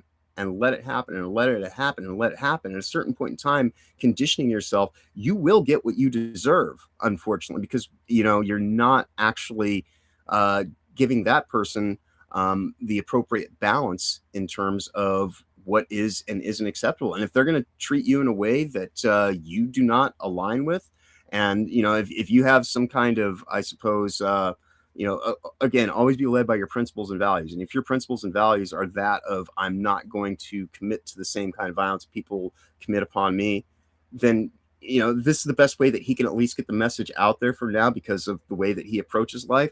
I can at least appreciate for that. But the way that it's kind of not actually being seen for what it is a guy who's actually reaching out for some level of compassion, because he's not even getting that in his own home. If you're so butthurt by the person that you're with having a differing opinion, I don't even think he had a different opinion. I think he was trying to explain why she lost. I don't even think he was just trying to rationalize what had happened, because people in California, they thought it, like, there was no way.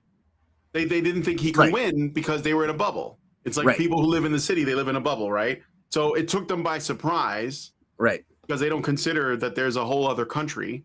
Exactly. And then he was like, well, maybe there's an explanation for this. And that's when they got violent. Right. They got violent. That's I don't know how else to describe it. They got violent. Right. And that is the kind of the world that we live in now, is that a lot of these hive minds, and this is part of the reason why they do the whole thing where you have to be on 100%, right? Because lies, dirty lies, and statistics, right? Like, a lot of the ways that they spin this stuff is, oh, you're not part of the group anymore. You're part of the out group. And so now whenever we go and we ask our question amongst the people that we deem fit, this is the same way they cockeye all those GDC surveys that they put out every year and try to say, oh, there's this many women in the game industry, and look at all this LGBTQ plus representation, because they're sending the questionnaires to people that they've already pre-selected so that they can try to spin a narrative.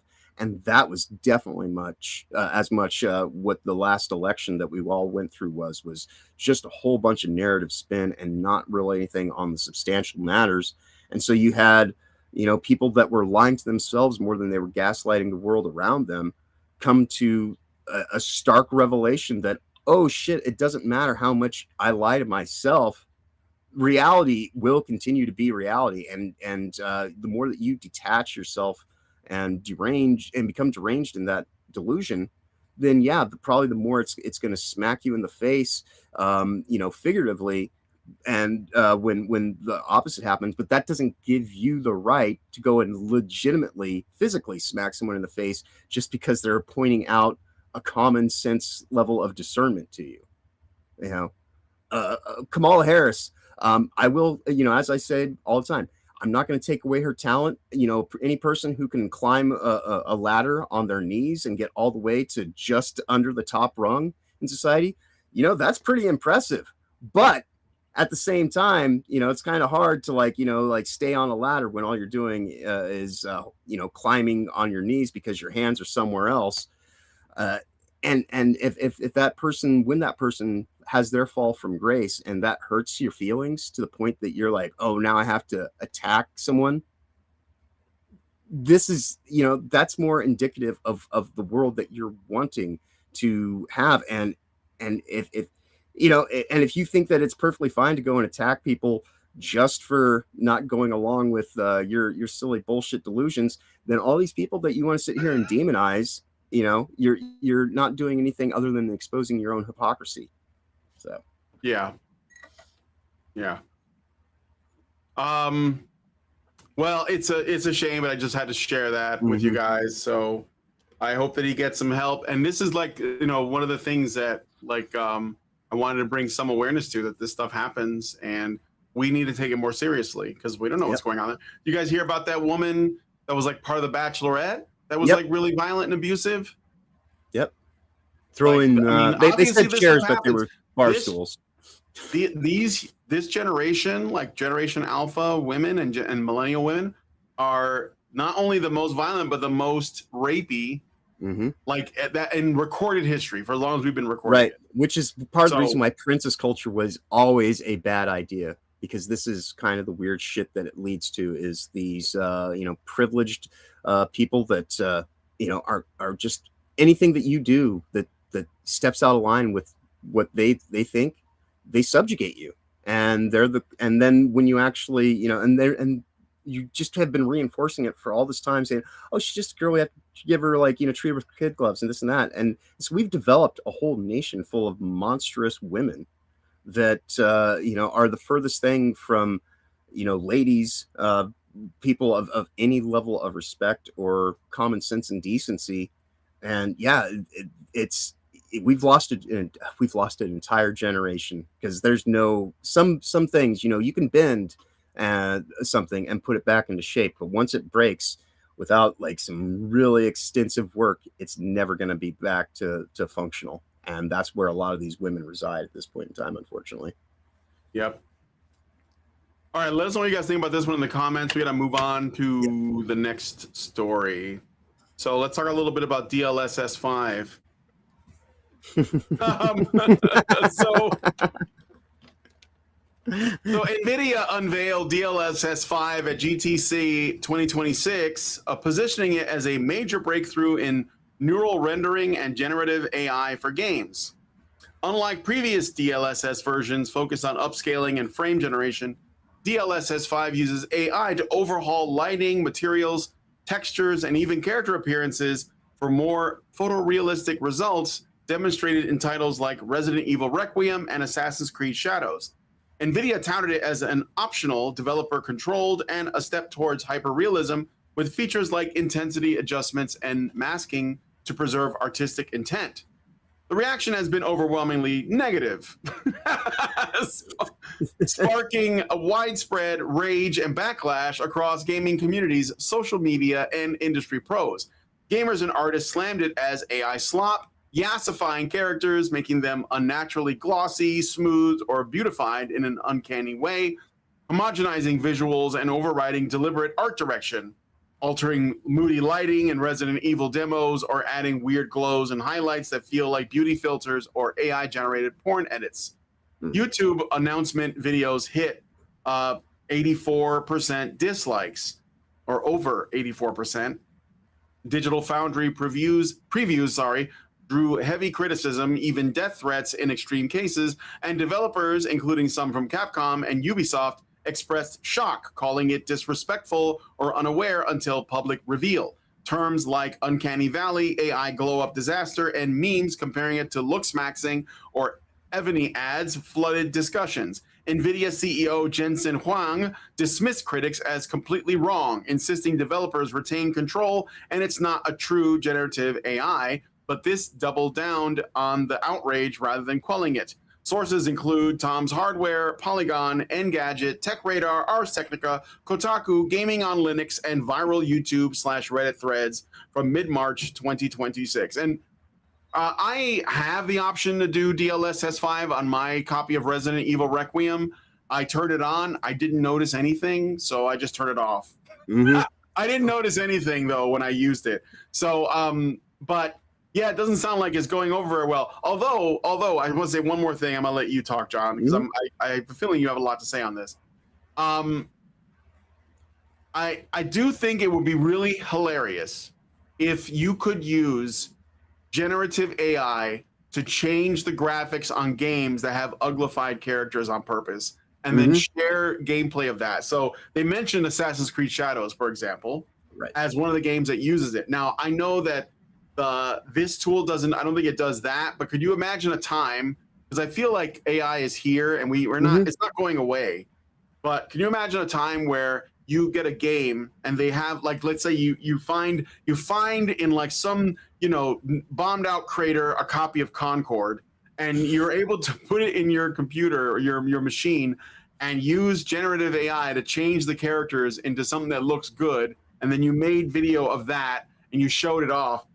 Could that not be used as a tool to piss off wokies even more? Which is like the one thing I would welcome. It's kind of like what Smash JT did, where he took a bunch of like woke character designs from the new Fable, from Horizon Zero Dawn, from I believe from Concord, and some other games, and he basically said, "Make her beautiful." I think it was like a bunch of different things. Yeah.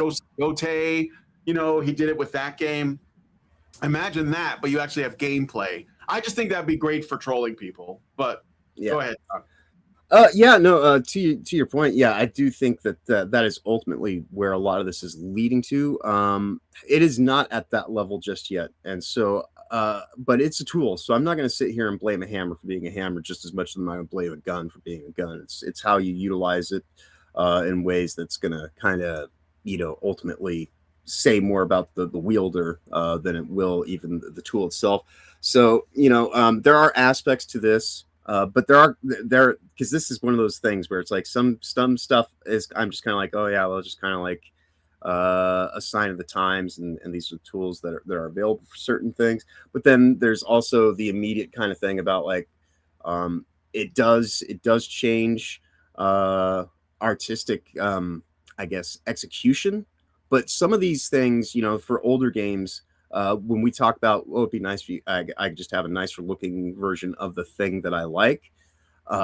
We will be able to do that in the future, which is kind of nice, not having to wait for a remastered version of something only to find out it could make remasters obsolete, because then you can just play the old one. Right.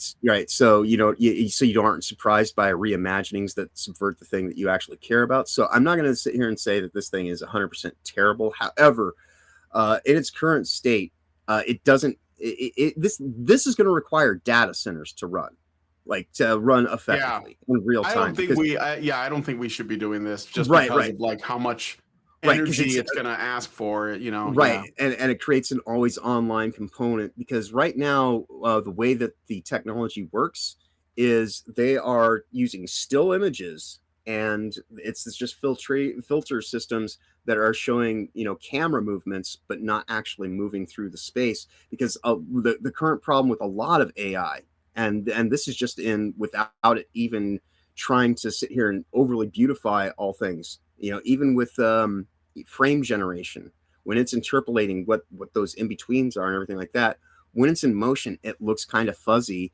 and causes all kinds of weird issues. So when they were showing this tech demo, they made it a point to shut it off whenever they were moving, and then when they would stop to like look around the room, that's when they would turn it back on. So you know, yeah, so like this is a little bit of sleight of hand magic, because what they're not telling you is the whole part about, oh yes, to use this technology in real time on a game, there has to be a data center, which means that you have to have an always online connection, which means that you don't actually get to own your games. And this is all more in the efforts to just kind of stifle long-term creativity. But when you're talking about a game from 10, 15, 20 years ago, that the technology can be utilized to enhance the values that are there. And not to say that that is undercutting the artist's intent, because in a lot of those instances, they were doing the best they could to operate within the limitations. And so in certain areas, I can kind of see it being more effective. But with modern day tech that we have already for rendering and this and that, it's kind of it doesn't really seem like it's absolutely necessary, unless you are just going to try to utilize it as another method to not actually make your own artistic style and try to speak through the visuals of your game. But if you want to go and take like a 10, 15, 20-year-old game and ostensibly mod it with an AI agent, I'm not going to sit here and tell you that you're doing anything that's out of line, because maybe you just want to kind of have a better you know, representation of the way that you remember it. But when you actually look at it and it's kind of muddy and washed out, you would almost welcome something that doesn't look like that, as long as it still plays the same and does all this kind of stuff. So this one's kind of a little bit of a mixed bag, but I'm not one of these people who's like anything AI is slop and it has to be feared. But also at the same time, what this is actually trying to condition people for, the idea that you're always online and always being monitored, and you know, everything that's you know, presented to you is, oh, how can I give you the thing in the most digestible way so that you'll just go along with it and not actually kind of think about the substance beyond the superficial. And so this will continue to develop and bring all sorts of more interesting conversations as we get further into it. I don't think that it's inherently the worst thing, but I certainly don't think it's the best thing. It's just, it's a tool, and the way that it ultimately gets employed for use is going to be the thing that kind of dictates whether or not this is anything beneficial. But for right now, it does seem something that kind of hampers the actual ability to play a game in real time. And, you know, and I'm not really somebody who wants to ever be signed into a always online service just so I can have access to my games to, you know, tie into a cloud service that's monitoring everything that I do in the game and just serving me up some superficial overlay as a reward for them to be able to, you know, dig into my privacy. I just want to play a game, leave me alone, you know? So, yeah. Yeah, I wouldn't want that.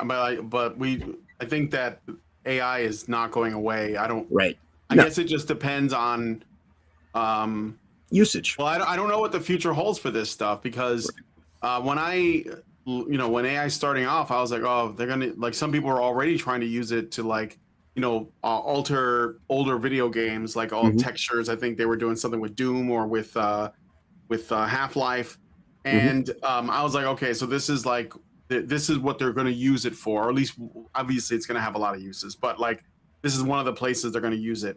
I don't have like a really strong opinion either way on it. The truth is that it's here and there's not much we can do about it, but obviously, like, we should be looking at whether or not this will help or hinder a product in like, you know, on a case-by-case basis, right?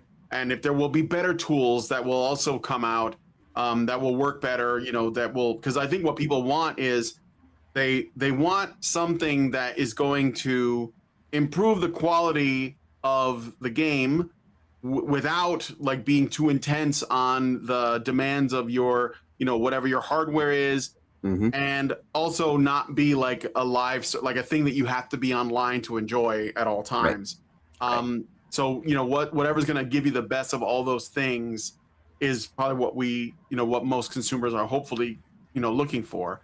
But it's hard to say. Like, I mean, you know, this is like we're at an interesting point in this, but I think it's good to look at, and I think it's good that people are not just like, you know, eating this up and they're pushing back on it. And because like the thing is that there's a lot of crap that people make with AI, but that doesn't mean AI itself is useless, right? It's just that a lot of people, they just make, you know, crappy things with it, especially like the stuff you find on social media that somebody put like a couple of simple prompts in and made a little video. You know, you've seen like the new viral meme that people have done with AI. I see it all over X. I'm not even looking for it. It's basically like a scene from an 80s movie that came out in 1990 called Career Opportunities. Oh yeah, there's a scene where Jennifer Connelly, the greatest scene in all of movie history. Yeah, it's one of the greatest scenes ever, right? And it's Jennifer Connelly in her freaking prime, and she's riding on a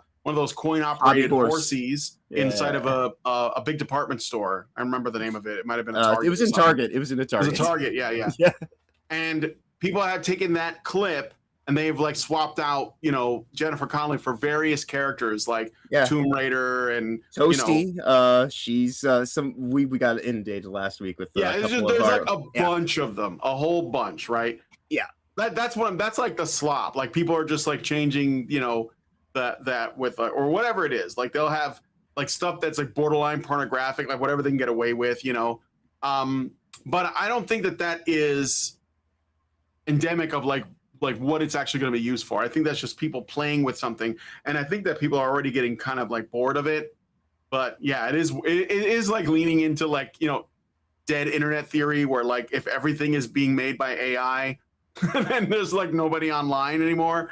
So I assure you that I'm not AI and I am real, and I'm trying to stay real for you guys. So, John, I'm not so sure about though. He might be there has been a lot of debate on that ever since I arrived here. So, all right, let me see what you guys are saying, and then we're gonna move on to the last story. Okay, Murray and Rabarik says there's Baldur's Better Aesthetics 3.0. I'll look at that. And then later he said, based mods used to have a mod that activates Sir Aelin, the male version of the angel that is in the game's data. Well, I mean, that would be cool. I guess but I mean, can you get it anymore? I'm not really sure. Murder of Crows says, Jerry better learn to maintain frame harder or he may be murdered by Mystique and her mini-me's. Who knows? It must be such a cold home to enter at the end of the day. Yes. He's obviously uncomfortable and scared. Bitches be crazy. Women have no limits because they face no consequences. Yes. Disney is one of the worst things a parent can raise their daughters on. Yeah, sure. Gabriel says, can't wait for game engines to be even more dependent on TAA. I don't know what that is. I'm sorry. Not a tech bro. Norwegian says, DLSS 5 is just one more crutch shit devs can lean on instead of fixing their games. Gabriel says, always turn DLSS if you can. Problem with modern games is that they aren't optimized, so they run poorly without it. Oh, I didn't know that. Graphics are often dependent on DLSS or TAA. DLSS forces a form of TAA and breaks without it. Huh, didn't know that. Let me see. We got some kickbots, of course. Gabriel says, at least on PC, you have a choice to force it off if it's not in the options, but you're fucked on consoles. Helldivers 2 is the only console game, to my knowledge, that lets you disable TAA. Master Goa says, you should run DLAA if you can. It performs the same operations as DLSS, but at native resolution. DLSS works with lower quality, then scales up. Thus, DLAA is superior. I am confused. I don't know. I don't know what any of those things are. Mods are objectively better. Yeah, unless they get banned and you can't find them anywhere. Hands, let's see the hands. How many fingers are you holding up? I have 5 fingers. I assure you, But I you only know have. what? The hand thing isn't an issue for AI anymore. Like that used to be an issue, but it's not an issue anymore. Right. Well, now it's just the way that it interacts with things, because that's the President BB, as I have called him in recent years, for actually quite some time, because unfortunately the lobbyist rot and corruption goes far and wide. But yeah. The main issues that people were getting caught up on were like, well, there was of course the first one that had the extra fingers, and stuff like that really only kind of happens in motion, but a lot of the things were pockets jumping, rings disappearing, facial head shape, head shapes changing, and all this kind of weird stuff. Like, just I know it's not one of our stories of the week, but yeah, we are in interesting times, and I'm sure there'll be more time to get into that as it develops. But yeah, where in the world is President Bibi?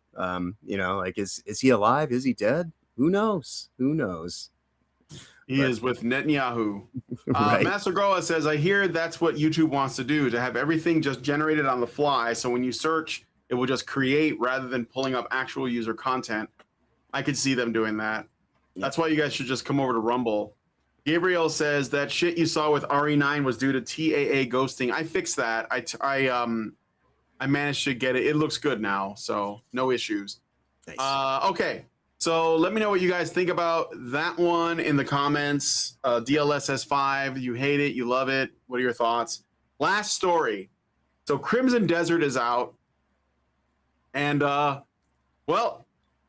it's like doing. Well, it's weird because the excitement has shifted to so Crimson Desert, the ambitious open world action adventure from Pearl Abyss, developers of Black Desert Online, launched globally on March 19th on all platforms. Pre-launch trailers and previews built massive hype around the stunning visuals, frantic combat, often compared to Devil May Cry or Ninja Gaiden. Wow, those are bold claims. Massive exploration in the world of POL and sheer content volume, leading many to call it potential Game of the Year contender for 2026. Early impressions from content creators praised the fresh, skill-based combat, immersive world building, and depth for content lovers who enjoy sinking hundreds of hours into side activities and exploration. However, post-launch reception has been notably split and polarizing. Critic scores average around 78 to 80, so a good game. On Metacritic, it's an open critic, it's like 79, 80. With outlets like IGN, who cares? Giving it a 6 out of 10 for clunky controls, shallow mechanics, weak story, narrative, uninteresting characters, and overwhelming systems that feel bloated or MMO-like without strong cohesion. Player reviews on Steam sit at mixed, around 67% positive from thousands of reviews, with over 40% negative in some tallies, citing similar issues: aggressive bosses, poor quest design, performance hiccups, and a slow start that doesn't hook anyone, or doesn't hook everyone, rather. This led to backlash against critics, some calling scores unfair compared to other titles, a sharp 30% drop in Pearl Abyss stock, and debates framing it as a gorgeous disaster or diamond in the rough. So it's like people have they either like it or they hate it. And I think it's just really interesting. I think, I don't know for sure, but I have a theory as to what the problem is. Defenders highlight the jaw-dropping worlds, combat satisfaction after the learning curve, and vast replayability, while detractors say it overpromised on narrative depth and undelivered polish. Overall, it's divisive, loved by those who vibe with the buffet-style animation, but frustrating for others expecting a tighter focus. Sources include Notebook Check, WCCF Tech, some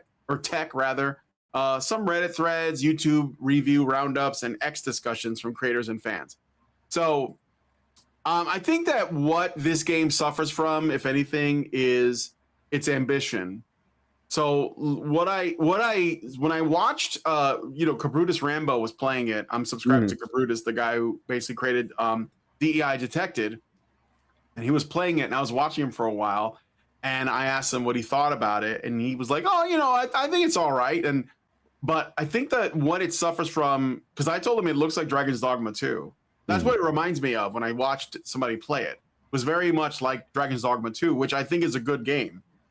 But it also, I think it was trying to be like Where Winds Meet. And so what my issue with it is, or what I think the problem with it is that it's a game that's trying to do too much. It's too big. And I think it's trying to do too many things. And so people who want something that is giving them a specific objective don't feel like it's telling them where to go. Whereas people who like the idea of just like wandering around and doing whatever, like the game. And that's what I think is happening. The other thing is that this game doesn't hold your hand the way a lot of other games do. So, for example, there's no yellow paint in the game. So there's like puzzles that some people get stuck on and they just quit. So those could be good things, you know, depending on the person. Some people want a linear experience, you know. It's kind of like going back to the first story when I talked about Dark Souls. Some people like hate Dark Souls 3 because it's more linear than Dark Souls 1, which is more like, you know, you can choose different paths, and Dark Souls 3 is more linear than those. But I don't mind games that are more linear if the experience is good, right? Sometimes like really big open world games, you can be just like, you know, analysis paralysis. Like you don't want to do anything. Like I played Where Winds Meet for a while, and then I just stopped because it was like, it's just too much to do. I don't want to do it all, you know? And so I don't know, like that's what I don't know, like what I think. That Dragon's Dogma 2 is good. This game is probably solid, but I think it may have been a little bit too ambitious and tried to do too much. So well, you know, I appreciate you mentioning Where Winds Meet, because you're the only other person than myself who's made that comparison in the people that I speak with immediately in this, you know, between this and Where Winds Meet. Because you know, the way that I felt about Where Winds Meet within just you know, of course I first tried to play it on my Steam Deck, didn't work, and I was like, oh well, I guess for once my PS5 is going to come in handy. Within the last few years I can actually check into this game and see what it is. And you know, the best way I could ever describe Where Winds Meet is it's much like the Platte River. It's a mile wide and, you know, an inch deep. And so like there's so much going on with it, but there's no real depth to anything, that it kind of rang hollow and nothing felt all that rewarding. This, however, I think is a little bit more well executed than that, because everything in Where Winds Meet was just, you know, you can change everything. Like here, you make your own characters, this and that. This is a story about a thing that's going on, and it opens itself up and it reveals itself. And I know Will's been enjoying it immensely. Like I said, some people like, because it's got elements of Legend of Zelda, like those like last couple, like Tears of the Kingdom and stuff. Like it has some of that. It has some Dragon's Dogma 2. It has some Red Dead Redemption 2 because of the you know, like it's taking from a lot of things that are very popular. Like IGN gave Red Dead like a perfect score, Red Dead 2, and they gave this one a 6. So I don't know. Well, I know this about the guy who wrote the IGN article. He claimed to have sunk 150 hours into this game and another game. He said that he played for 100 hours in the same time frame. Now, there's 167 hours in a week. What this guy is suggesting doesn't math for me all that well. And one of his complaints too, he was using an early build, so he was playing it before it came out. Right. And so when on his build, he got new builds, and so when he would get a new build, this time that he spent with it was effectively his saves were reset because the build just didn't mesh. And so I think that this guy, who kind of questionable at best in terms of his skill levels and everything, and I don't really trust a lot of game journalists to begin with, tried to do a time sink into something that is designed. You know, I remember back in the 80s, 90s, people didn't have a lot of money to put towards games and things like that. So generally you might buy, you know, 1, maybe 3 or 4 game titles a year. So like games used to kind of try to like give you replayability and something you could play for, you know, 3 to 6 months at a time and things like that. And so I think that this is kind of a modern interpretation of how you go and give people actual, a world space to play and explore and do all of this kind of stuff and give them value, because they did charge full price on this. This is a $70 game, to go and try to say, I mean, games should be ambitious and they should try to do things. And I think that this is one of those things that is meant to kind of simmer. This also, and the fact that on the same day that this was released globally, Death Stranding 2 was released also on PC, which is another game that I would put in the same kind of category, where it doesn't do a lot of hand holding. You can go get missions, and when you get the mission, it'll tell you the thing and the place, like it'll give you your destination on the map and whatnot. But for the most part, it's left to you to explore, to actually do all this kind of stuff. And how many people, when Death Stranding came out, immediately just said, "Oh, boring walking simulator." I don't know, because they didn't take the time to actually figure out the more complex controls, because we are dealing with the time where you want more complexity in games. And then when somebody goes and does it, it's like, "Oh, well, this is way too complex." Have you ever heard the expression "get good" and actually maybe spend some time with things? I love listening to the Talking Heads, right? And and Nine Inch Nails, like some bands though, sometimes like on first listen, it's like, it's okay, but I just I haven't gotten all of it yet. And so I think that a game like this is meant to simmer and kind of build, and this was not made for everyone, and which is a great thing. This is made for a specific kind of audience. And just as most people don't like Death Stranding, and I don't hold that against them, I love Death Stranding. If you only gave me one game that I could play, and that's just it. As much as I love Metal Gear as a series, even more so than Death Stranding, if I could only play the one game, I would play Death Stranding, because it actually has a lot of that stuff there. All the mechanics work for me and all this kind of stuff. But I know that game pisses off most people, because they didn't even get to the point to where they could change how they encounter the world space and interact with it, because they're like, "Oh, this guy can't walk," or anything like that. It was trying to say something in through its mechanics that, before you can walk, you have to crawl, and before you can run, you have to learn how to walk. And so that was the game. It was building you up as a character, and the whole idea was that you would actually learn how to navigate, and it's never going to be what you want, so you have to actually deal with it for what it is. And so for some people like myself, absolutely love it. Death Stranding is like the greatest thing. I can't wait to get Death Stranding 2 so I can start my Death streaming series, and and then revisit number 1 after that. But that's the kind of game that I see this as. Is this is not made for everyone, but on the course of its development, so many people saw all the kind of stuff, and they just kind of projected a lot of their wants and desires into it. Because that's, to me, the exact same thing that happened with Death Stranding. Is they're like, "Oh man, I can't wait for Metal Gear to happen," and it's going to be Metal Gear Unchained, away from Konami.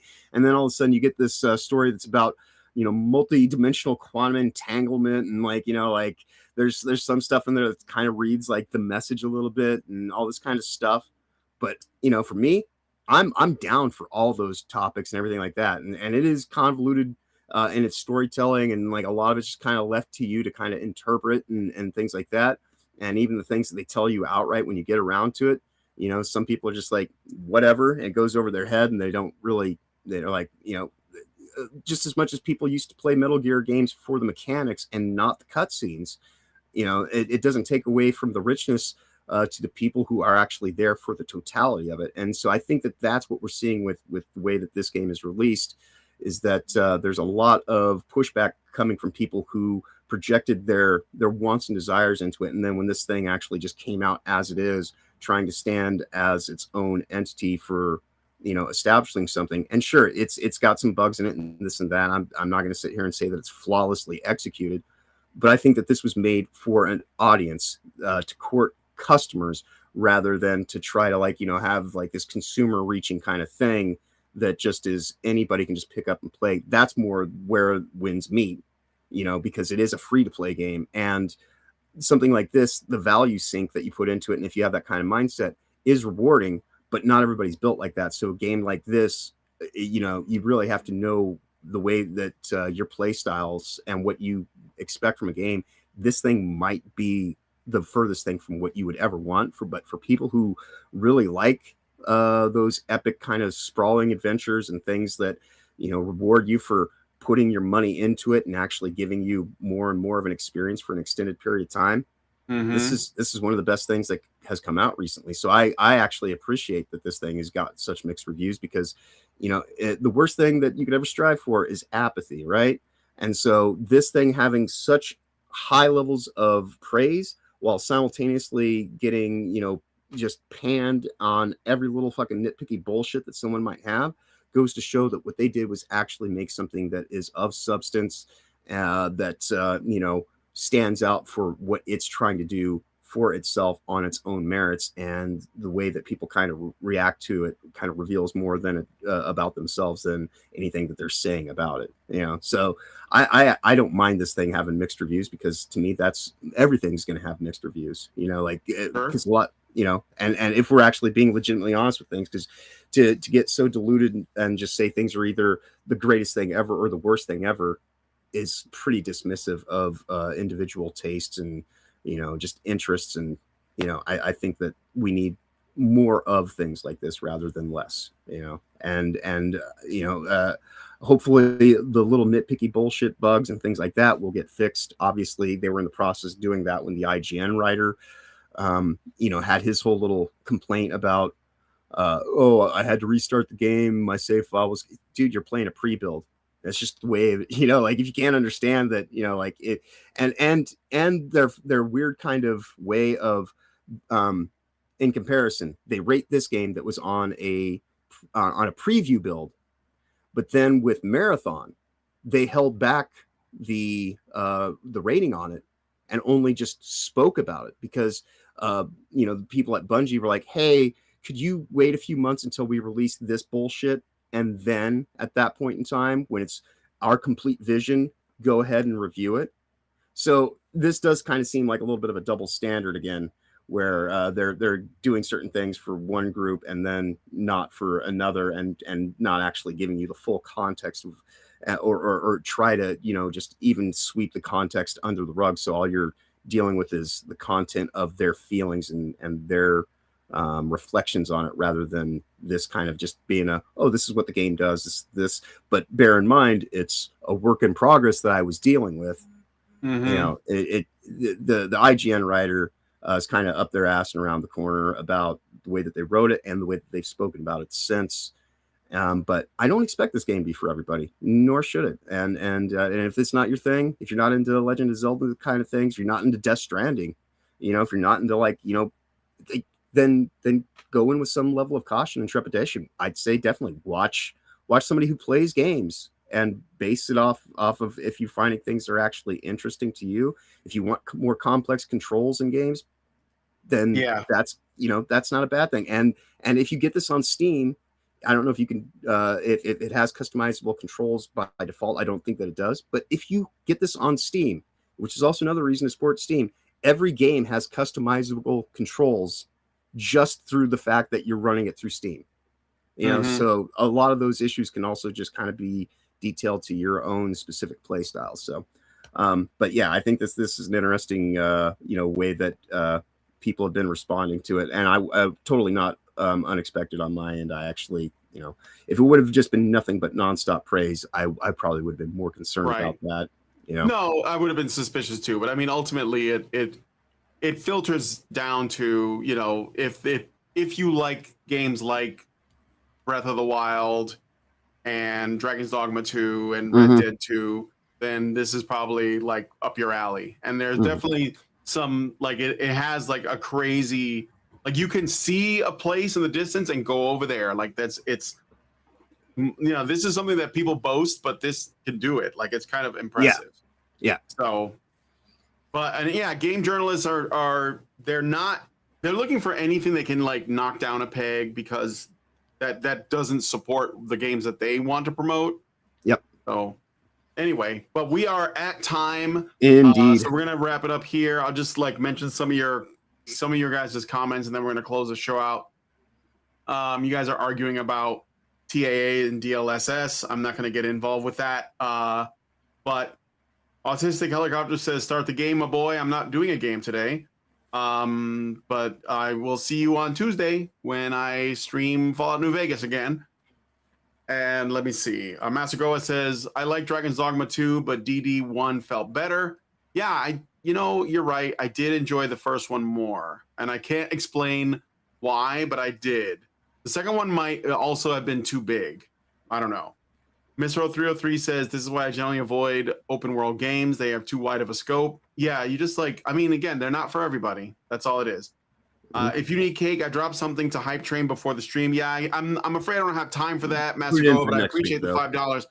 I will highlight it next time, but unfortunately I have work I got to do.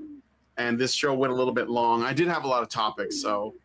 Master Goa says, I like the look of voxel games. Sony had a voxel creation game called Dreams, and what people created was amazing. I remember I wanted that. That was Media Molecule. I did want it, but then I was like, well, this game's going to be way too big. Another one, because basically you can create anything with it. So it's pretty cool, though. Norwegian says, I'm a big advocate of games finding their niche and sticking to it. Yes. Let me see. Nobody's arguing in chat. I'm just commenting. Let me be a peanut guy over here with my commentary. Let me right. Don't take it from me. All right. Mr. 033 says game journals praise only garbage like The Last of Us. All right, so we're gonna wrap the show up there. Thanks guys for coming on the stream and checking this out with me. John, really quick, what do you got going on? Immediately after this, we have unlocked a Jack Mox game day over on Will of the Fans, so I'll be heading over there. It might already be in progress, but I'm going to be doing that immediately or within the next little bit of time if it hasn't started quite yet. So that's where you can find me today. After that, of course, all I have left to do is try to deal with my tech issues and watch 2 episodes of Red Dwarf, so that tomorrow morning at 11 a.m. Eastern, we will be doing our reviews of Season 11, Episodes 5 and 6. We're getting close to the end of the series now. We've only got Season 12 and the special. So we'll, in about a month's time, a month and a half, we'll be completely all finished up with our Red Dwarf series of reviews. Yeah, you can always find me there with Will and Rhoda throughout the week, Sundays, Tuesdays, and Thursdays, where we do, Wanker of the Week, and Toasty generally joins in with us on the Thursday morning shows. But we do those at 11 a.m. Eastern currently. And outside of that, of course, Toasty and I can also be found over on her channel, 8 p.m. Eastern, Sundays, Tuesdays, Thursdays, and Fridays. We've changed some stuff up over there. Tuesdays, we're now doing interview conversations. We just had Dante from Verbal Riot and Film Threat. He joined in. We had a great conversation this last Tuesday. If you want to go check it out, it's a great evergreen kind of conversation. He evidently lives right next to me. He's a neighbor now, living in the state of Colorado. And we just kind of got into all kinds of, conspiratorial this and that's and everything. And so we've got a whole bunch of guests lined up for our Tuesday shows. And we are, if you are a Fallout fan of the series and even just Fallout in general, we're doing those on Thursday nights. And then, we do our Fridays. Of course, yesterday, Toasty wasn't feeling well and I had my tech issues, so we didn't do it. But yeah, you can always find me over there doing that. And for our panel shows on the weekends. And with that said, though, of course, that would bring us back to where you can always find us here every Saturday morning at 11 a.m. Eastern. Especially want to appreciate everybody for giving us some support over on Rumble today. We had over 20 people at one point in time. So yeah, it was really great to see. Keep it going. Indeed. If you like what we're doing, definitely please like, share, follow, repost the streams when they come out. Let your friends know that if they're kind of like-minded in the way that they look at the world, that so this is a good place to stop in early morning on Saturday to kind of check in on that kind of stuff. But we are obviously already going a little bit long. So I just want to thank you all for the time that you spent with us today, whether you joined from the beginning or anywhere along the way. So glad that you're all here at the end. But thank you again for everything. Always a pleasure being here with you, Brian. With that said, of course, you all have a wonderful week going forward. Safe travels ahead. Be awesome as always. All right. Well, if you guys like this video, please hit like, subscribe if you're not already subscribed, hit the bell for notifications, leave us a comment, let us know what you guys think about what we talked about in the show today, and share the video because sharing is caring. Thank you guys so much for coming on this episode of The Week in Culture, and we will talk to you guys in the next one. Long live Vivian. With the glass ceiling broken, all the oppressed groups shall prosper, especially the most oppressed group of all, gamers. I want people in the industry to be a little bit louder about people being mean to other people, and maybe say it's not a good thing. Yeah. Maybe say we don't want you around if you're going to be a cunt. Yeah. And hateful. And that the games industry is diverse naturally. Not because anyone's making them be diverse. Because the world is diverse, you stupid motherfucker. And if you have a problem with that, come fight me. Physically. Bitch. Has anyone taken you up on that yet? No, because they're all pussies. Yep. Down here, salt is a way of life. Obviously, the environment down here is all salt. The ceiling's salt, the floor is salt, the walls are salt, and to an extent, the air is salt. And you breathe that in, and you can constantly taste the salt.